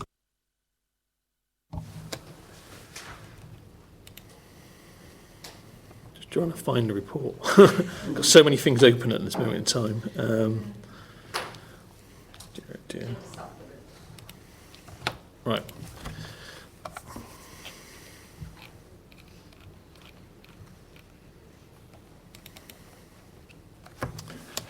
Okay, thank you. Sorry. So, just to confirm, as probably everybody is aware by now, we are facing the biggest public health emergency for a decade, and clearly we need to take some decisive action to support the council and its community through this difficult period, and do everything we can to tackle and mitigate its impact. Therefore, the purpose of this report is to ensure that everybody is aware that the Chief Executive, as the BCP Gold Commander for COVID-19, will authorise any urgent expenditure required to mitigate the implications of coronavirus. The other purpose of this report is to request officers to undertake a fundamental review of the approved 2021 budget to ensure it is best positioned to respond to the challenges which will now be faced by the council and its community. Be under no illusions that will have to be a fundamental rebasing of that budget. The council has some significant income streams which, as we go through this period, will be severely impacted by the crisis that we face. Therefore, everything that was in that budget, by choice or by necessity, will actually have to be reviewed as we go through this period. We should be focusing our expenditure on ensuring that we support our community through this very difficult period, and that might be completely at odds with the budget that we agreed in February. So those are the two key recommendations of the report. The report takes you through the fact that when we set the budget, we provided ourselves with around about £2.3 million of contingencies, but clearly that will be insufficient to deal with what we now face. So therefore, that is why we will need to undertake that fundamental review. The report also included some of the information that was announced last week by government with regards to some of the support that we can expect, where they announced some money initially set at £5 billion to help the National Health Service and other public services to provide the resources that we're going to need to support social care and support to the vulnerable as part of that process. And they announced £500 million hardship fund, which was specifically designed to provide council tax relief during the period that we now face. Clearly, those that read the news will know that the Chancellor and the Prime Minister made some announcements yesterday, particularly aimed at our business sectors, but those decisions will have an impact on the council's resources, particularly those in regards to business rates and the council's responsibility in helping and making the emergency payments to small businesses and those that are receiving business rate relief because they are in the retail, hospitality and leisure sectors. That is all I probably want to say at this moment in time. Thank you, Adam. Councillor Brown, did you want to add anything at that point? Yeah, I'll just add briefly just to thank Adam for bringing that urgent item before us, because I think it does help to clarify the situation, gives us sort of a concise clarification of where we are. I know in discussions with other members that there are concerns about what this current situation will mean for our budget, and I think Adam summarises that perfectly, that we'll have to fundamentally review everything that was within our budget. And I understand that will obviously create a lot of pressure on our finance officers, but there'll be pressure on officers throughout the organisation in this current period. And I would like to say, obviously I've been watching the government announcements, and there will be impacts for individuals in our communities, and I have had conversations with Stour Valley and Poole Partnership about that already, and I know they're looking at it in terms of the government announcements and around hardship funds and council tax collection, that sort of area, and also had conversations with our business rates people in respect of the government announcements about their waiving business rates for businesses in certain criteria. So, yeah, I welcome the report. I think it's really important for us to appreciate that we need to do a lot of work to ensure that our budgets don't restrict what we need to do, what's important for businesses and individuals in our communities. Thank you, Councillor Brown. Councillor Haynes.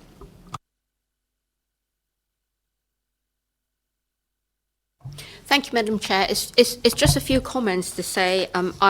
This report was late, but I did actually manage to read it before we came here, and I do welcome it, and I particularly welcome what Mr. Richards has said, that at this very difficult and uncertain time that we should actually be focusing on supporting our community, because, and I hate this phrase, but I think we're probably at this stage where there are unknown unknowns, because it's changing by the day, as we found out when we had the briefing at ONS on Monday evening, which was very helpful.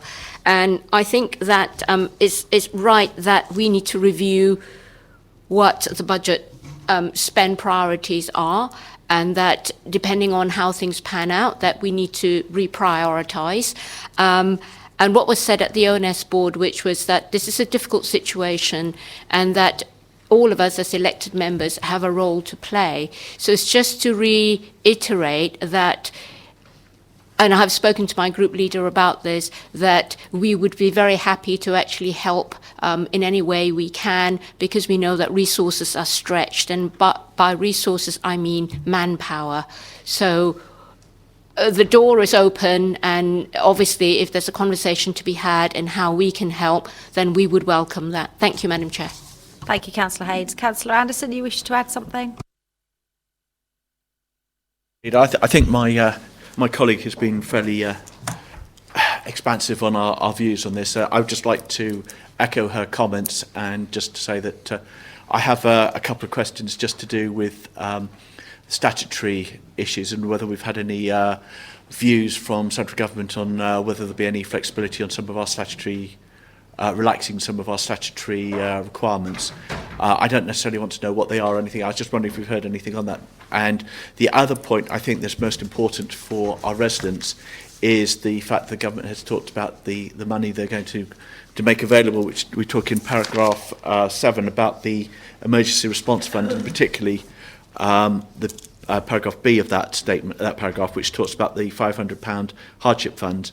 And I think it's very much incumbent on us as councillors to make sure that we hear from officers as soon as possible how that funding is going to be delivered, so that we can explain and help our residents that are in need of it. And I don't necessarily need an answer, I just wish that the officers can take this on board. Thank you, Councillor Anderson. Are there any other members who wish to speak?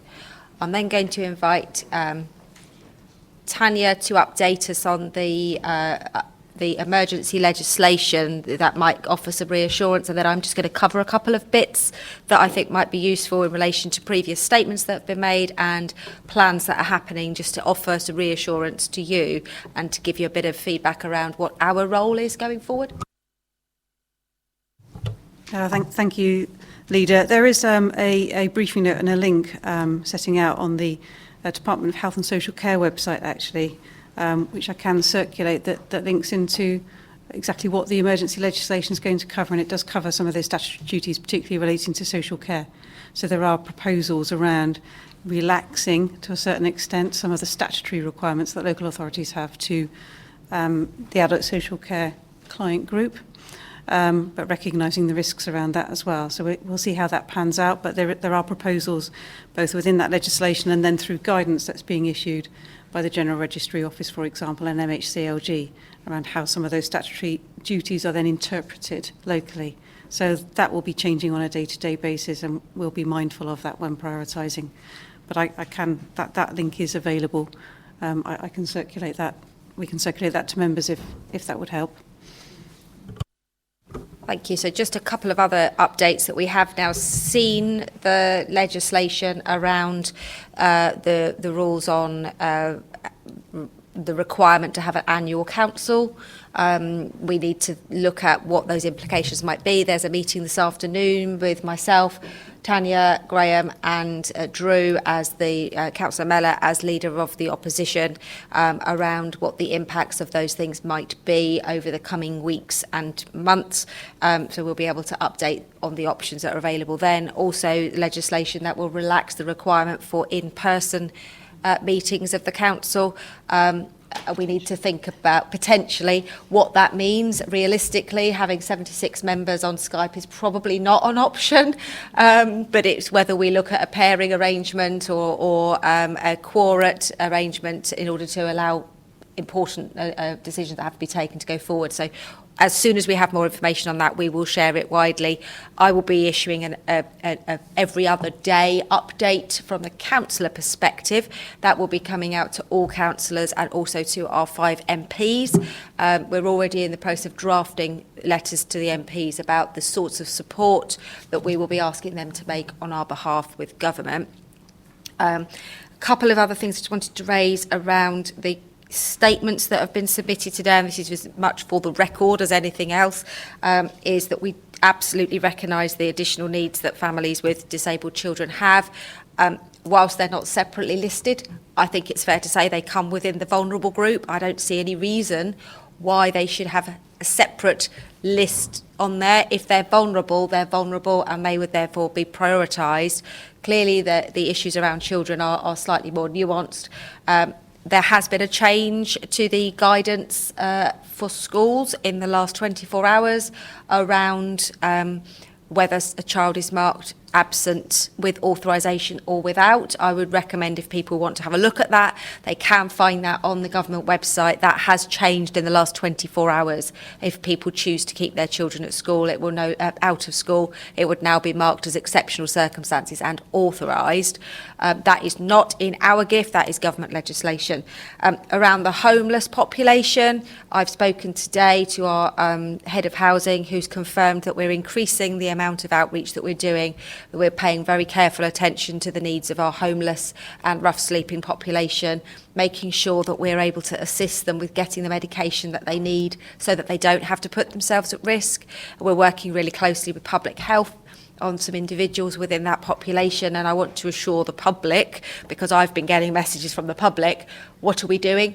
We can't share with the public everything we're doing in every department, but all departments are now on critical incident processes. We are trying to reduce back what we're doing that doesn't need to be done to make sure that public health, safety and welfare comes first. As far as our role is concerned, we have created what at the moment is being referred to as a community resilience group. That is being chaired by Kelly Ansell, as head of communities, on which I sit as leader, Councillor Allison as portfolio holder for communities, and I will be extending an invitation to Councillor Mellor for somebody from the opposition to be represented on that group. It's up to him who he decides is the most appropriate person for that group. But that group includes representatives of each of the corporate directorates. It also includes organisations such as Citizens Advice, Pramacare, the Community Advice Network, so formerly the Voluntary Service, BS, whatever they're called. They're now called CAN. They used to be called CVS. They're now CVS. Yeah, CVS now CAN. They're sitting on it. FaithWorks, a number of other bodies will all be sitting on that group. We've agreed the terms of reference. We should be having our first meeting tomorrow. The purpose of that group is to help bring together these community groups that have been forming through social media and also with the help of the local newspaper, to make sure we can safely and securely get volunteers and vulnerable people matched up. There are concerns about some people handing over cash to people or handing over their credit card to go and do the shopping for them. It is quite concerning that what some people might feel that they need to do, or equally people who want to volunteer not knowing what they're going into. So this is a group that will be meeting as of tomorrow, probably remotely, and there will be a separate comms stream that comes through to try and direct potential volunteers and people that need support through that hub, so that there is a single point of access. We're also looking at how we can redeploy some of our staff who might otherwise be used to dealing with the public but might not be in services that are open and running at full capacity. So it is still a bit skeleton. Obviously everything's changing on a daily basis, but the intention is that we will be able to issue something public tomorrow. I may be going on the radio tomorrow to talk about that. We're just trying to make sure we've got enough to say before we say it. But our role, we have a number of our members who are self-isolating due to their own vulnerabilities. We also have a number of people who will obviously get unwell. We obviously have two roles. One is to use our networks to share what is available through that community resilience group. The other is to personally become a volunteer. And I would ask that once it's set up, that our own individual volunteering abilities go through that network and encourage other people to do the same. I don't think there should be any suggestion that people have to do that. People need to put their own personal safety first. And it is just as worthwhile if people are able to do things remotely than actually be able to go up and down the streets in their ward. And I have also asked, I don't know whether it's feasible, I'm hoping that Richard might be able to advise.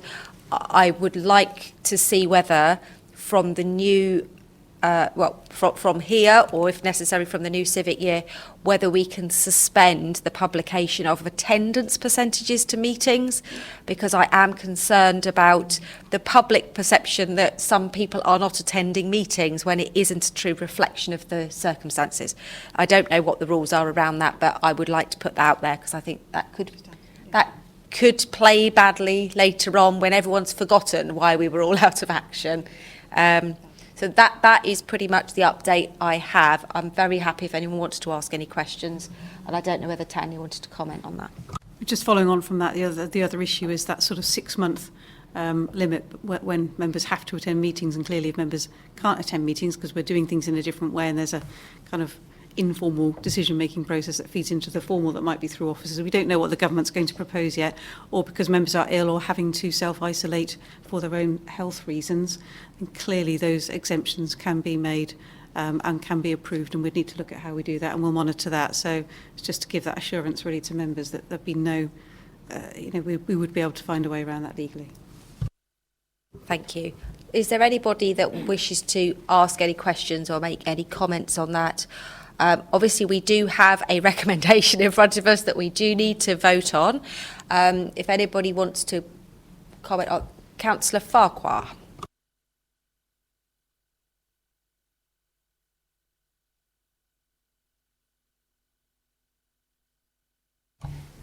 Thank you very much, Leader. I just wanted to pass on some thanks from community forum chairs that have approached me to say they're very much appreciative of the emergency resilience, community resilience plans that are in place, and they are eagerly awaiting updates on that, and will share that within their social media and their chains, etc.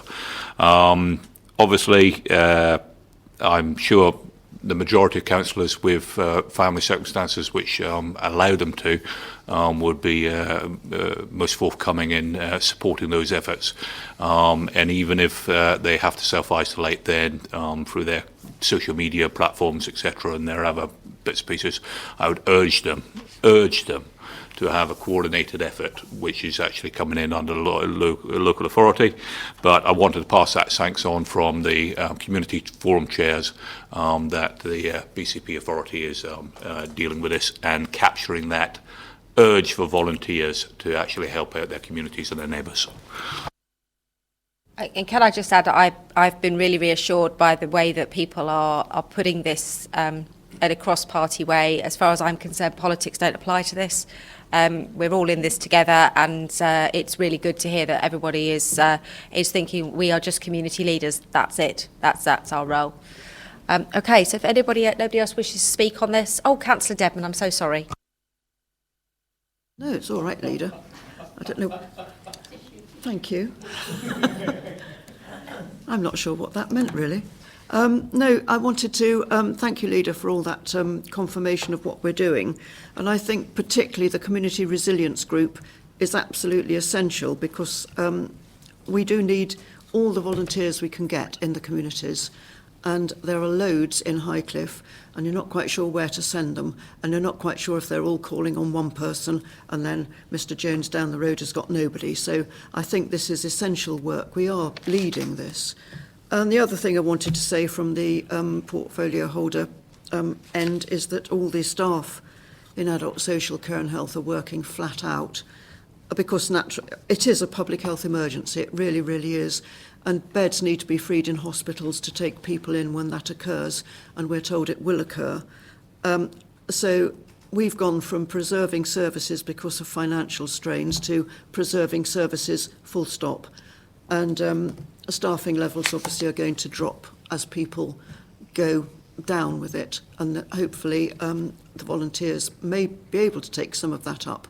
But our main aim is to preserve the services, and I think that I must commend all our staff that are working so hard to do that. And let's hope we get through it in one piece, or a few pieces anyway.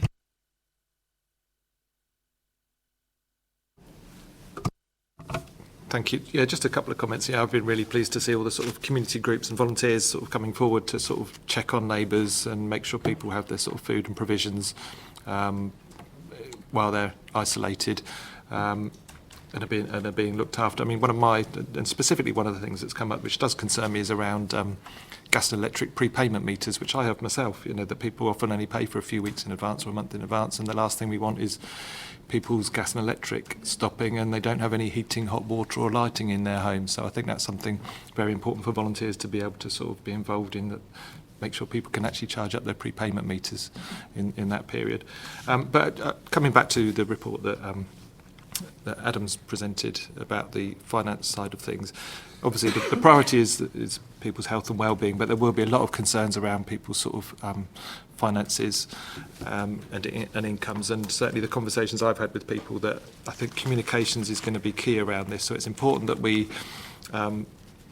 seek the guidance and advice of central government when they make these announcements about business rates and about hardship funds, and we do the work that we need to internally. But it's equally important for me that we work with our comms colleagues to communicate that out to the public, to be able to ease any of those fears, whether you're a business person who's worried about what to do, or whether you're an individual worried about how you're going to meet your bills, that actually we communicate exactly what's going to be available and how we're going to work in those circumstances. And I'll keep doing that, working with finance colleagues and comms to make sure that we do communicate all of those decisions out to as far and wide. Thank you, Councillor Brown. Okay, so I think we've covered everything that we need to cover. So if we're able to go to the vote, all those in favour? That's unanimous, Adam. Go do your work. Okay, so returning to the agenda. Okay, that brings us to item 12 on the original agenda, which is the grass cutting, wildflower and grassland habitat management policy, which will be introduced by Councillor Rice. Do I have a seconder for this one? Councillor Allison. This one was not called to go to Overview and Scrutiny Board. I know that some members are here who wish to speak to this item. So first of all, if I can just call on Councillor Rice to introduce it, and then I'll go to any member who wishes to speak on it. Thank you. So at the moment, there are variations from the 3 historic authorities in how we manage our various different grass areas, depending on location, sports pitches, conservation areas, grass highways, verges, for example. This policy is about looking to create a consistent approach across the conurbation, but to also incorporate best practice in terms of increasing biodiversity, given the ecological emergency, and also monitoring and appreciation of the carbon capture ability of the land and how we manage it. It's a very interesting document. I thoroughly recommend it to anybody to read. Yes, thank you. Thank you, Councillor Rice. Okay, Councillor Trent, go first on this one. Thank you, Leader. This sort of seems quite minor after we've had the real big, heavy subject matters. But I've had points raised with me, even when I wasn't on council, it was being raised with me, and I just think it's worth sharing them. Several people have said that where there aren't very wide mown paths where the grass is not being cut, because usually a mown path is left, people are worried about their dogs picking up ticks, and some have claimed that their dogs have picked up various things because of the long grass.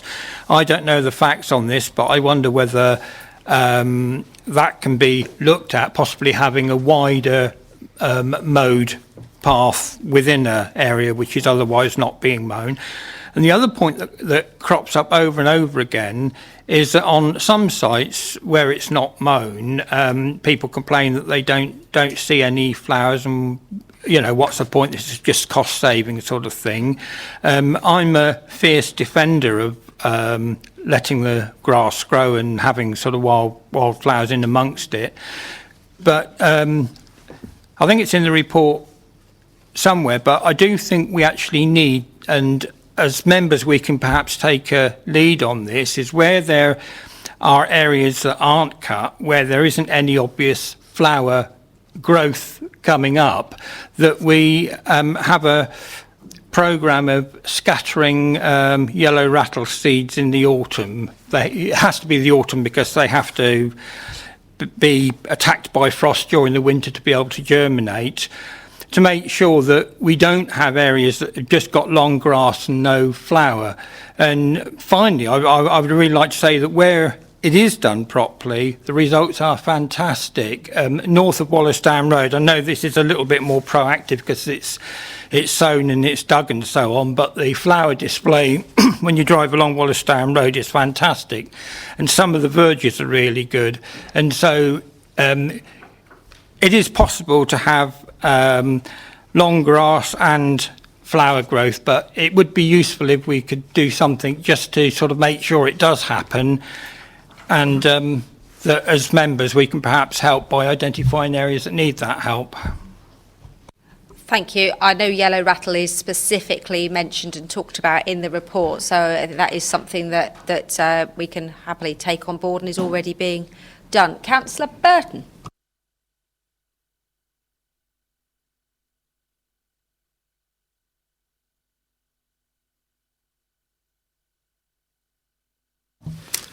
Thanks, Chair. Believe it or not, this is one of the things that I've been contacted about more than most things last summer as grass cutting in my ward. And I'd like to first off say I'd like to speak in favour of this. I enjoyed reading it an awful lot. I did read it over the last couple of days. I actually had people contact me on the same day complaining about grass cutting and complaining that grass hadn't been cut, but it's the first people I'd like to sort of talk about first. There is a lot of interest in my ward, particularly the Merley part of my ward. A lot of people have been sending me information, pictures, articles from the newspaper of areas where grass hasn't been cut and they've got wildflowers and saying, we want this in our ward. It's also a topic I've been interested in for many years. I used to volunteer when I was a teenager in my late teens and early 20s. We used to do some grassland management for Notts Trust, where we're doing exactly the same sort of things that I was reading in the report. So these are not new techniques, they're just being sort of rediscovered and reused. The yellow rattle I was quite interested. Rhianthus minor, is the Latin, it means little nose, by the way, yellow rattle. It's a parasite on grasses. But it's also an annual, so cutting the grass at the right time of the year is paramount, because it needs to infect as an annual seed, and that way it brings the other grasses, the more dominant grasses, under control. I've also had a few meetings with officers from the council, and interesting enough, we talked about exactly the same areas that's in the report as an area that's non-grass cutting would be good. There's also been, coming back to the people who want the grass cut, I believe there was an experiment in Merley a number of years ago that did cause a few problems.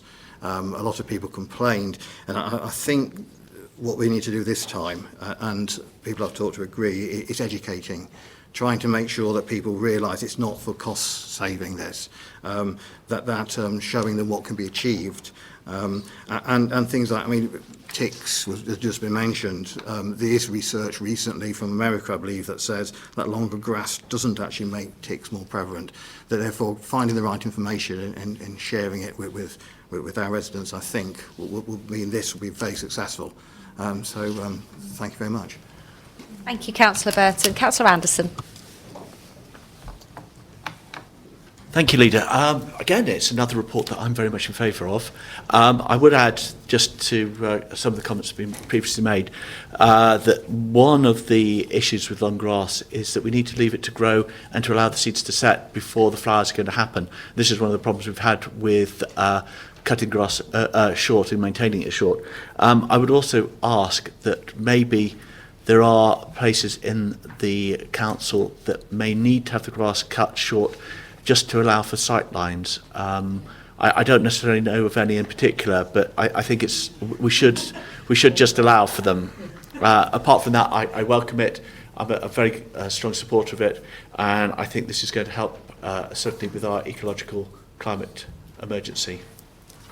You can be sure that sight lines at junctions was raised when we had our Cabinet and Corporate Management Board meeting by a number of people. We also raised the issues around ward councillors being able to understand what areas were being proposed in their wards, and to engage with that very fully so that we could educate our residents before it happened, and to invite residents to work with us.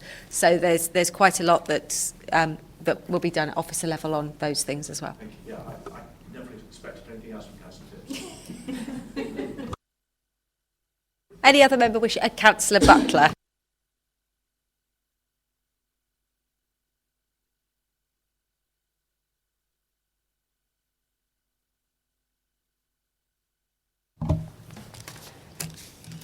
Yes, I'd like to add my ideas. I'm actually a gardener myself in work, and I've noticed across the conurbation there are some very differing practices, and I'm hoping that when you say we're going to look at the overall management, that the best of practice can be taken across the three towns, because they have got very different needs and very different environments. Also about flooding, that grass is a good capture for flooding, very important, especially in places like Christchurch.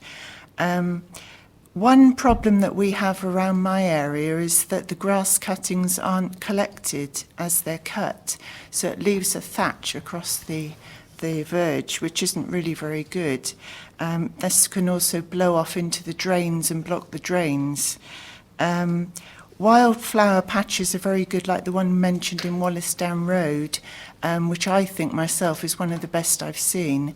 But of course, wildflower patches are usually summer flowering, so the rest of the year, you know, people think they're not very interesting. Some places, some countries actually cut grass with pathways through a patch so that you can actually walk through a wildflower meadow on a cut path. So that can be done as well, a mixture of cut paths and wildflowers as well. The other thing about long grass, in some places it can attract litter. If people think that it looks unkept, they're more likely to throw litter on it and let their dogs walk over it as well. It might not be meant for that purpose. So that's just some of the ideas I'd like to put forward. Thank you. Thank you, Councillor Butler. I'd just like to put a bit of a plea in for Fleetsbridge Roundabout. I think is one of the best. So, just putting another one out there that I love. Okay. Oh, it looks lovely. You don't know it? Anybody else wishing to speak off Cabinet? No? Okay, in which case go to Cabinet. Councillor Dedman. Yes, thank you, Leader. I want to reply on behalf of Christchurch. Yeah, only in terms of the water meadows, which were mentioned.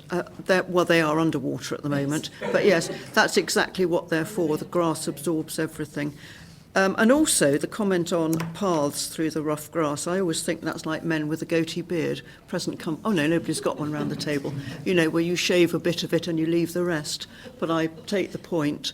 I'm totally in favour. I think it's a fascinating report. And one of the bits I did, actually what I meant to say was, on 37, end of the paragraph, in some locations it may be possible for local communities to maintain specific sites. Yeah, I think that's brilliant. What I find near me is that people do fiddle about with little things and get panic-stricken because they think some officer will come along and tell them to stop it.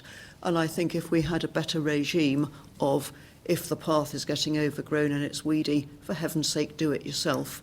I think that would be far better than people thinking it's got to be an officer or a councillor or somebody coming to do it. There are so many weeds. We do have a very keen volunteer in the councillor for Highcliffe, Nigel Brooks, who has a volunteer group, and he's always telling me he's got 30 barrow loads of weeds, which I'm always a bit sceptical about. But no, I think that sort of thing is brilliant. So really good report, totally in favour, thank you. Councillor Moore.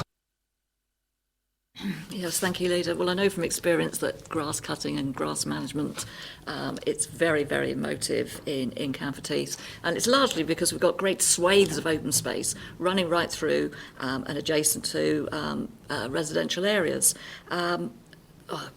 I share the concerns that have been raised about the ticks on dogs. I get quite a lot of comments about that. So obviously the education side of that would be really helpful. But I've also had concerns about people losing their dogs in long grass. With a small dog, I get it all, yeah. We've also got some areas of really wet grass, and they seem to plant they do the opposite. Instead of having the grass and the wet bits, they've cut those, left a complete mud trail and had a meadow adjacent. And there's lots and lots of complaints about wildflower meadows that haven't got any flowers in them, all sorts of things. And on the map, obviously some areas lend themselves to becoming meadows, but you can't always see from the map. In reality, it might not be the same, and I think it is quite difficult to judge from that. And I think it would be really helpful if there was quite a lot of work with officers and ward councillors to try to reduce some of the potential problems, because I know where the bodies are, literally, yeah. And it would help if we could keep up to date with all this. And perhaps ward councillors could use their local knowledge to identify areas where it wouldn't matter to anybody if the grass were left, and people wouldn't get quite so upset. And I've got residents that are really, really supportive of this, and others that are equally totally unsupportive. And sometimes you get the let's do the entire road, leaving the grass high. And in one particular road, right next to Heathland, they left the grass high, not a problem, because, it's Heathland. But the other end was right opposite the supermarket, and people were going through grass up to their waist in order to get across the road. Totally inappropriate. So, one patch, fine, but not one size fits all. So there's all sorts of things that ward councils could actually help with, I think. And education in terms of the ticks and what the long grass does or doesn't do would actually be really helpful. Thank you, Councillor Phipps. Just quickly, because I realise this is running on a bit now. Obviously, fully supportive. Already mentioned the sightlines. Well done over there for bringing that up as well. One thing that I don't see in here, and I should have raised it before, but you can come back to me on it personally, it's not a problem, is the issue of ragwort. That once you leave all this growing all over the place, there are times, there are places where ragwort should be removed, certainly in my ward, near horse paddocks, and I do think that is something that should possibly, I didn't pick up on it before, something I missed, but I would like to have some communication with you on that, please, because in certain places it's totally unacceptable, absolutely dreadful, poisonous weed in certain areas. Thanks. Councillor Hadley. Well, I wasn't going to, but can I speak in defence of the cinnabar moth and ragwort in the places where it's appropriate? So it needs to be a balance, absolutely. Yeah, no, absolutely. Well, that's the only place it reproduces. I think the issue about community engagement involvement is really important, and some of this is around places that are grass that could actually be doing other things, growing herbs, vegetables, and other things. There is a danger, though, that people take it over and take it into a direction that we might not want. Annual plants need loads of water, so there is kind of something about how we balance the education, the collaboration, and enable stuff to not just get looking scrappy like an unkempt allotment right by the side of the road. So there's sort of, but I think thinking beyond the grasslands to other purposes to which the public open space, staying, but the incredible edible idea in Todmorden is a really good example to aspire to. Thank you. So Mark has indicated that he might have liked to say something about biodiversity, but when I explained it, is it going to change a recommendation? He said, no, that's fine, crack on. So I think Mark is supportive. He doesn't have a vote anyway. Councillor Brown. Just a very brief comment. I'm not at all an expert in these areas, but I do know that one day I got a resident contact me about how great it was that the grass hadn't been cut and it was looking good and butterflies and stuff. And in the same day in my email box, the resident complained about the grass not being cut and it looking horrendous. So it's really difficult to sort of communicate and actually inform residents because everybody has a different view. So I think communication and information and education are sort of key to this. And following what my ward colleague, Councillor Burton, said, I always feel like when he speaks, I've had a science lesson. I at least come out of it learning the Latin name for something whenever he speaks. Maybe he should be put in charge of education about grass maintenance, I don't know. But yeah, I welcome the report and fully in support of it. So. Okay, I'm going to close that before it becomes a love-in. Councillor Rice, can you very briefly sum up, because we have another item to get to after this? Yes, I was just going to respond to Councillor Butler in that there are paths that are cut through it, and that does help, one, to show that it is a managed area, and that also helps with making it look less unkempt in terms of the litter that you were highlighting. But yes, I will get back to you on the ragwort.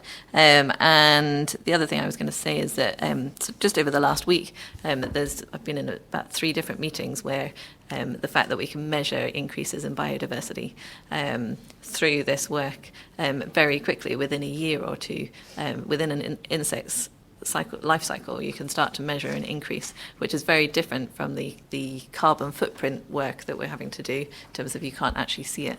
And so linking that with the education and schools and understanding of why we need these and why we need to improve biodiversity is key. And I think the public's perception has changed an awful lot over the last couple of years, and people are requesting these areas now, which is good. Anyway, thank Excellent. you. Thank you very much. So with that, we have 4 recommendations. So all those in favour? Thank you. That was very emphatic, Councillor Ellison. You were very excited to vote for that one. So that's passed unanimously. Brings us on to item 13, tackling street-based antisocial behaviour, which will be introduced by Councillor Allison. Do we have a seconder for this one? What's to second this one? Councillor Hadley. So, Councillor Allison, please go ahead. Thank you, Leader. I'm just encouraged to keep things moving. I'll try and be succinct on this, but it is a big topic, so I want to cover everything. So this report covers our approach to managing antisocial behaviour across the conurbation. At a previous full Cabinet meeting, I promised to bring back a review, and that's what this report covers.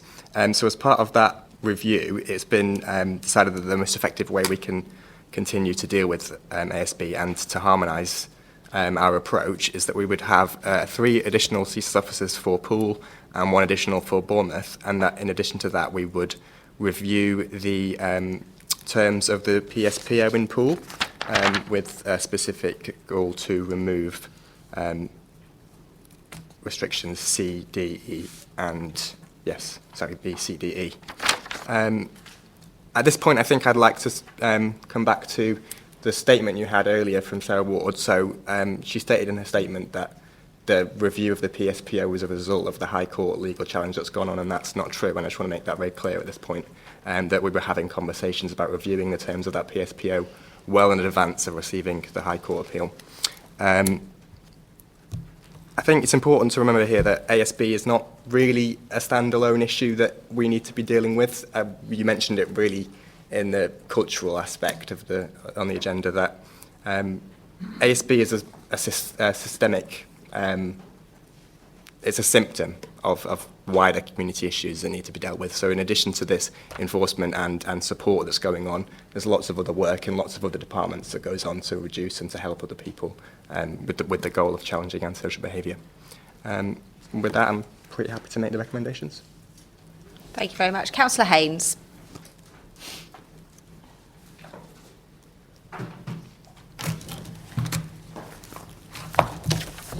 Thank you, Madam Chair. It's just so many bits here. There is a recommendation from the board which would have been circulated to members of Cabinet. There was a lot of discussion, and the bit about the CSAS officers, that was very welcome, although some members did feel that we could do with more of them, because there's issues at the bus station, there's issues in Bournemouth Town Centre, Ashley Road, and the list goes on. But nonetheless, what's being proposed here is welcome. And then the discussion then went on to the PSPO, or the use of PSPO, and in particular the one that is, I believe, currently being suspended, that was applicable to Poole Town Centre. Councillor Allison has said that as part of the new consultation that's going to be going out on this, that in paragraph 7, bullet points B, C, D and E will be deleted, and that is what will be going out to consultation. There were concerns raised because it was felt that bullet points D and E need to be reinstated, and hence the recommendation that you have before you. And the reason for this was because 2, possibly 3 overview and scrutiny board meetings previously, we had representatives from the bids, so Bournemouth, Coastal Bid, Poole, and I know Christchurch, they are still in the process of forming it, but we did have representative from there. And putting Christchurch aside, not that there's anything, but this point wasn't actually raised by the representative from Christchurch, but certainly by the representative from Poole, the one from the Coastal Bid, and from Bournemouth Town Centre. The thing that they were very, very concerned about was belongings being left in doorways, causing obstruction to doorways, and that it was off-putting to visitors.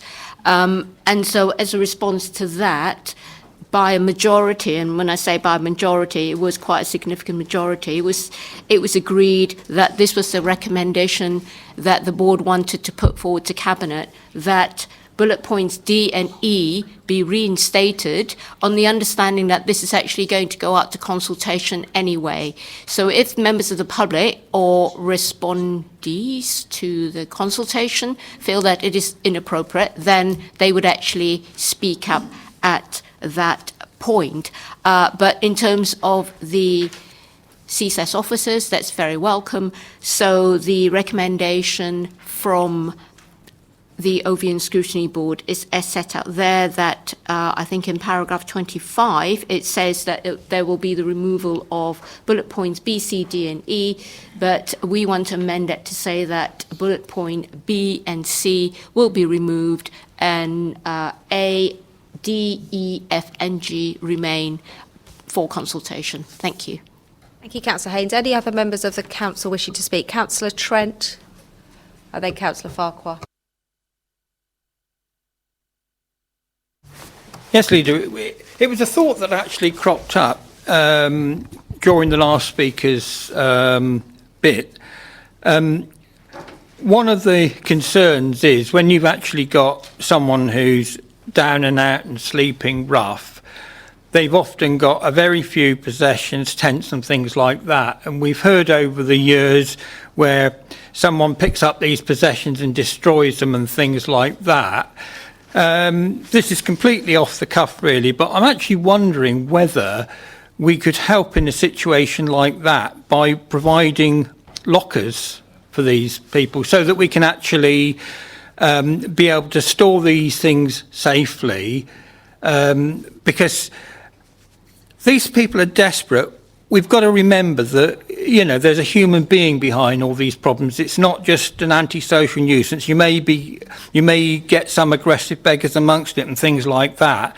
But actually, these are people and they've got nothing. And what we don't want to do is to destroy what little bit they've got because of, you know, a feeling that, you know, this is untidy. We've got to do something about it. So, you know, perhaps if that idea can be taken on board. Thank you. I think that's something that's already being discussed, so that's useful to have your support on that one. Councillor Farquhar and then Councillor Anderson.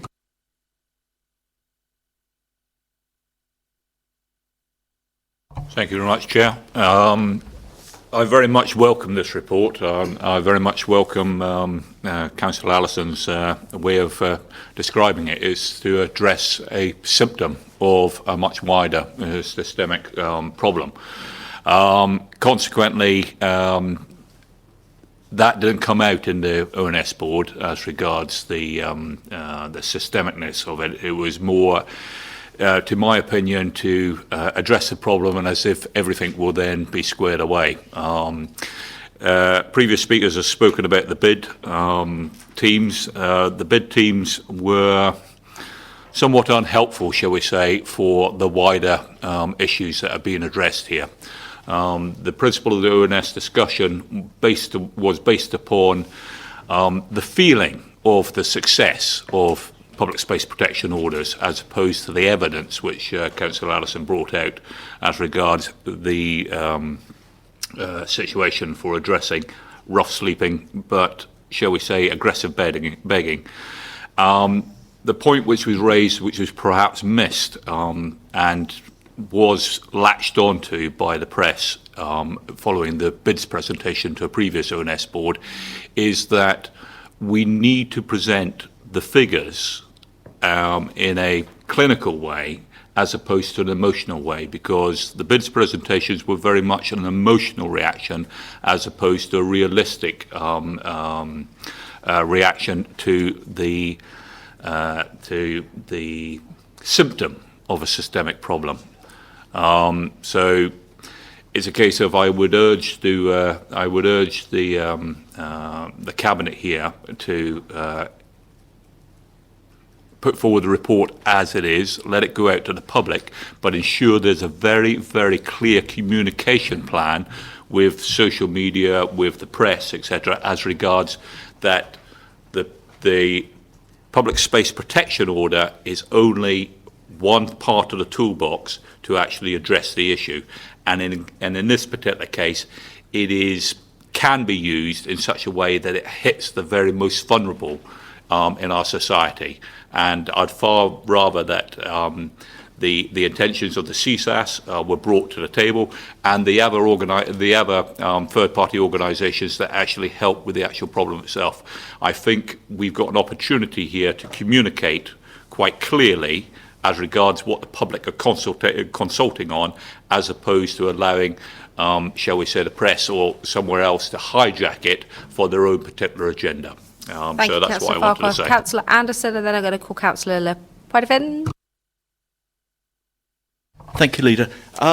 I'd just like to comment on the comments from Councillor Trent. I'm very pleased that he made the comments about having a central location for a locker. As I'm sure Councillor Allison will remember, we discussed it at the ONS panel, and I suggested that it would be a useful addition, because it would allow the support services to have one central location where they could be established and they could work with these people. I mean, I've read and heard about where we have people looking at feet and teeth and various others, and it gives them somewhere that they can actually be based, and I think it would help improve the general health of people who are sleeping.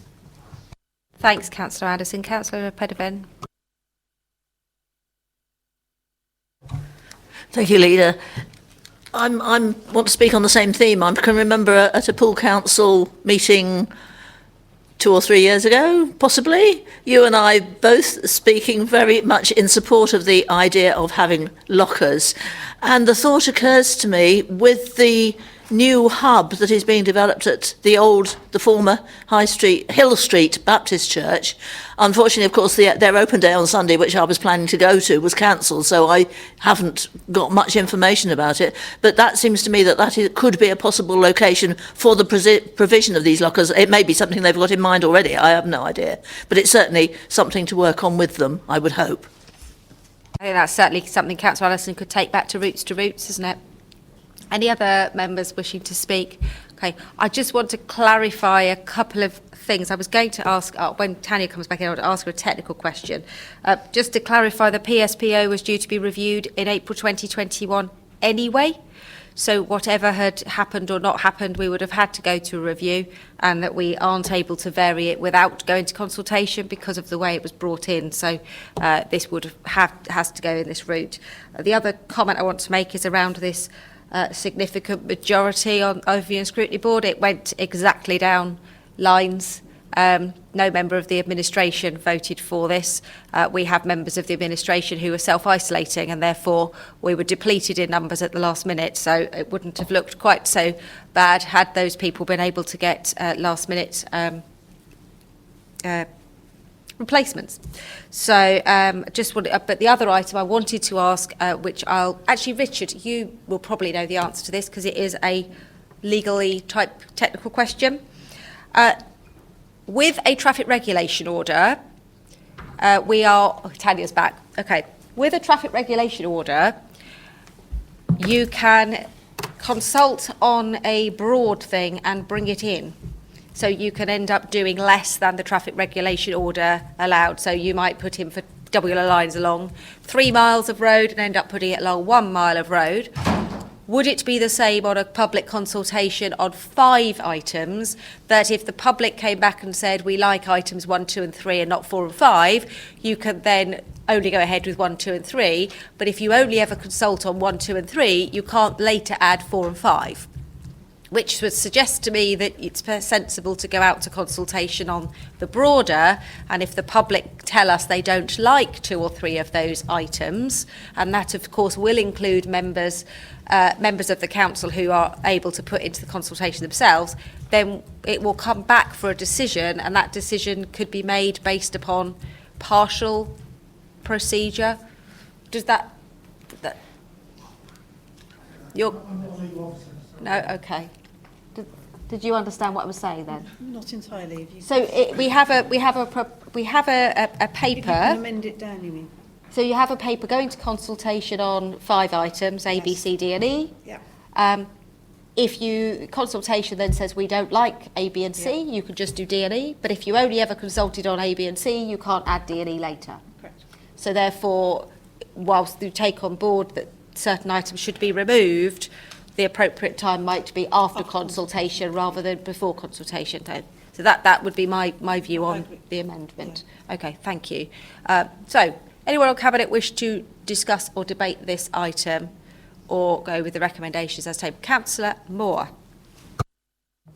Thank you, Leader. I'll try to be brief, but as a former Poole councillor, I was never in favour of the PSPO in Poole Town Centre, and I spoke against it prior to its introduction.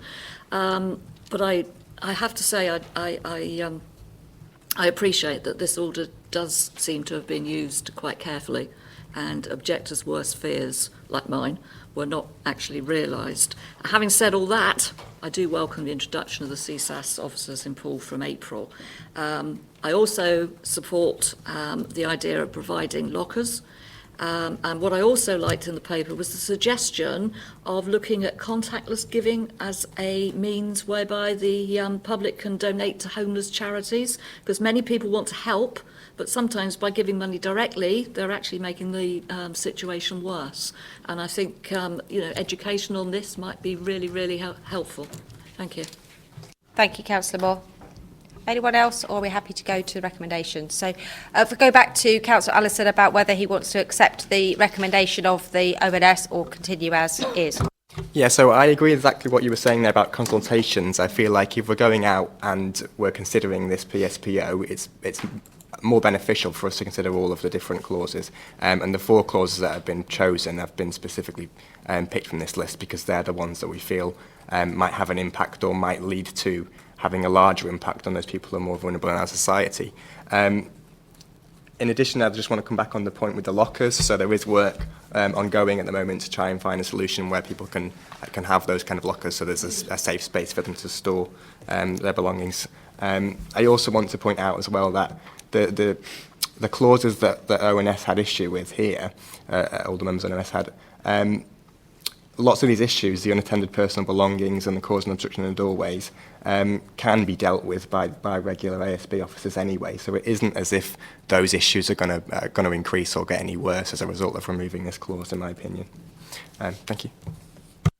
Okay, so with that in mind, we're happy to go to the vote. All those in favour of taking this out to consultation and changing the CSAS requirements go. Excellent, that's unanimous. Thank you very much. We are getting there. We now move on to item 14, which is the recommendations from the Transport Advisory Group, which are proposed by Councillor Hadley. Do we have a seconder? Councillor Rice, thank you very much. Councillor Hadley, over to you. Yes, in the interest of time, as in the report, a number of areas here. The first one, you had a couple of representations at the beginning of the meeting in terms of statements from somebody both for and against the making up of the unprotected footpath. It is an issue in the urban area where we have a number of paths that are not adopted historically, and the rights officer has been going through those, but this one particularly was contested. A petition from the Prankston Park and Camford Cliffs Residents Association where they want a whole range of safety issues, but they have applied to SIL process in Poole, which is yet to determine. So we need to await the outcome of that, but we certainly recognise their concerns and appreciate those. The advertising, traffic regulation orders, and also disabled bays, and confirmation of the approach that we take around anti-idling outside schools, which is using public health monies to do that. Thank you very much. This one obviously wasn't at overview and scrutiny. No. Councillor Trent, did you want to speak on this one? No? I don't think I do. No? Okay. Anybody else? No? In which case, anyone from Cabinet wishing to speak on any of these items? Councillor Moore.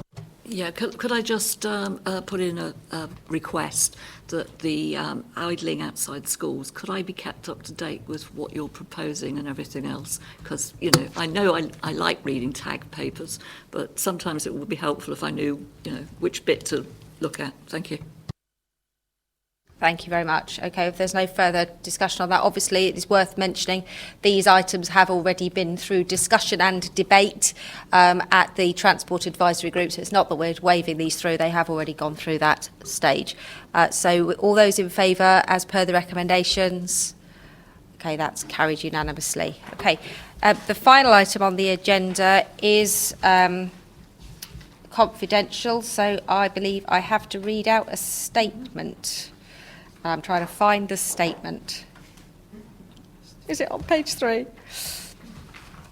Where are we? Is it on the item? Oh, here, no, I've got it here. There it is. Okay, so in relation to the items of business appearing below, the committee is asked to consider the following resolution, that under section 100 brackets A brackets 4 of the Local Government Act 1972, the public be excluded from the meeting for the following items of business on the grounds that they involve the likely disclosure of exempt information as defined in paragraphs 1 and 2 in part 1 of schedule 12A of the Act, and that the public interest in withholding the information outweighs such interest in disclosing the information. So with that in mind, do we have to vote on that?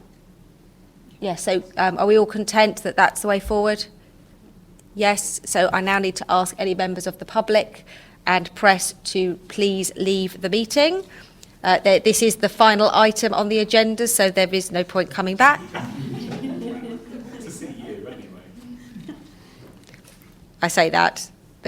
We don't actually table our Cabinet Forward Plan. We just refer to the Cabinet Forward Plan, so we don't discuss it. So it is technically not the last item, but it is practically the last item on the agenda.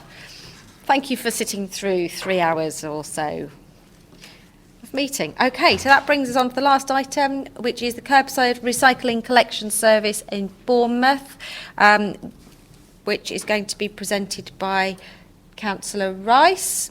Do we have a seconder for this item? Councillor Brown. So hand over to you, Councillor Rice. All those in favour of the recommendation as per the report? That's unanimous. Thank you. Just a quick update, because our officers are so brilliant that during the course of this meeting, I have already had our website updated so that our attendance pages now have a lovely bar at the top of it, which actually clarifies that whilst attendance from, I think it was the 16th of March 2020 to an undefined date which will be added at the end of the period. If councillor attendance looks bad, it's not because they're not doing their job. It also clarifies how you can get in touch with your ward council. So I want to thank Richard for his immediate action on putting a big bar at the top of everybody's attendance list so that people can't then have a go at us on Twitter about not coming to meetings. So thank you, Richard. I think it's important that members know that you've acted swiftly on that. So that concludes the meeting, apart from to say that we do have Cabinet Forward Plan, which is published on the website and will be updated. We are due to meet on Friday for Cabinet and Corporate Management Board to look at the items that are on the April agenda. If anyone does not wish to attend in person, then we will make sure that the Skype is available for it. If you do attend in person, there are sandwiches. So your choice. So with that, I'm going to close the meeting at 12:50, and yeah, everyone take care.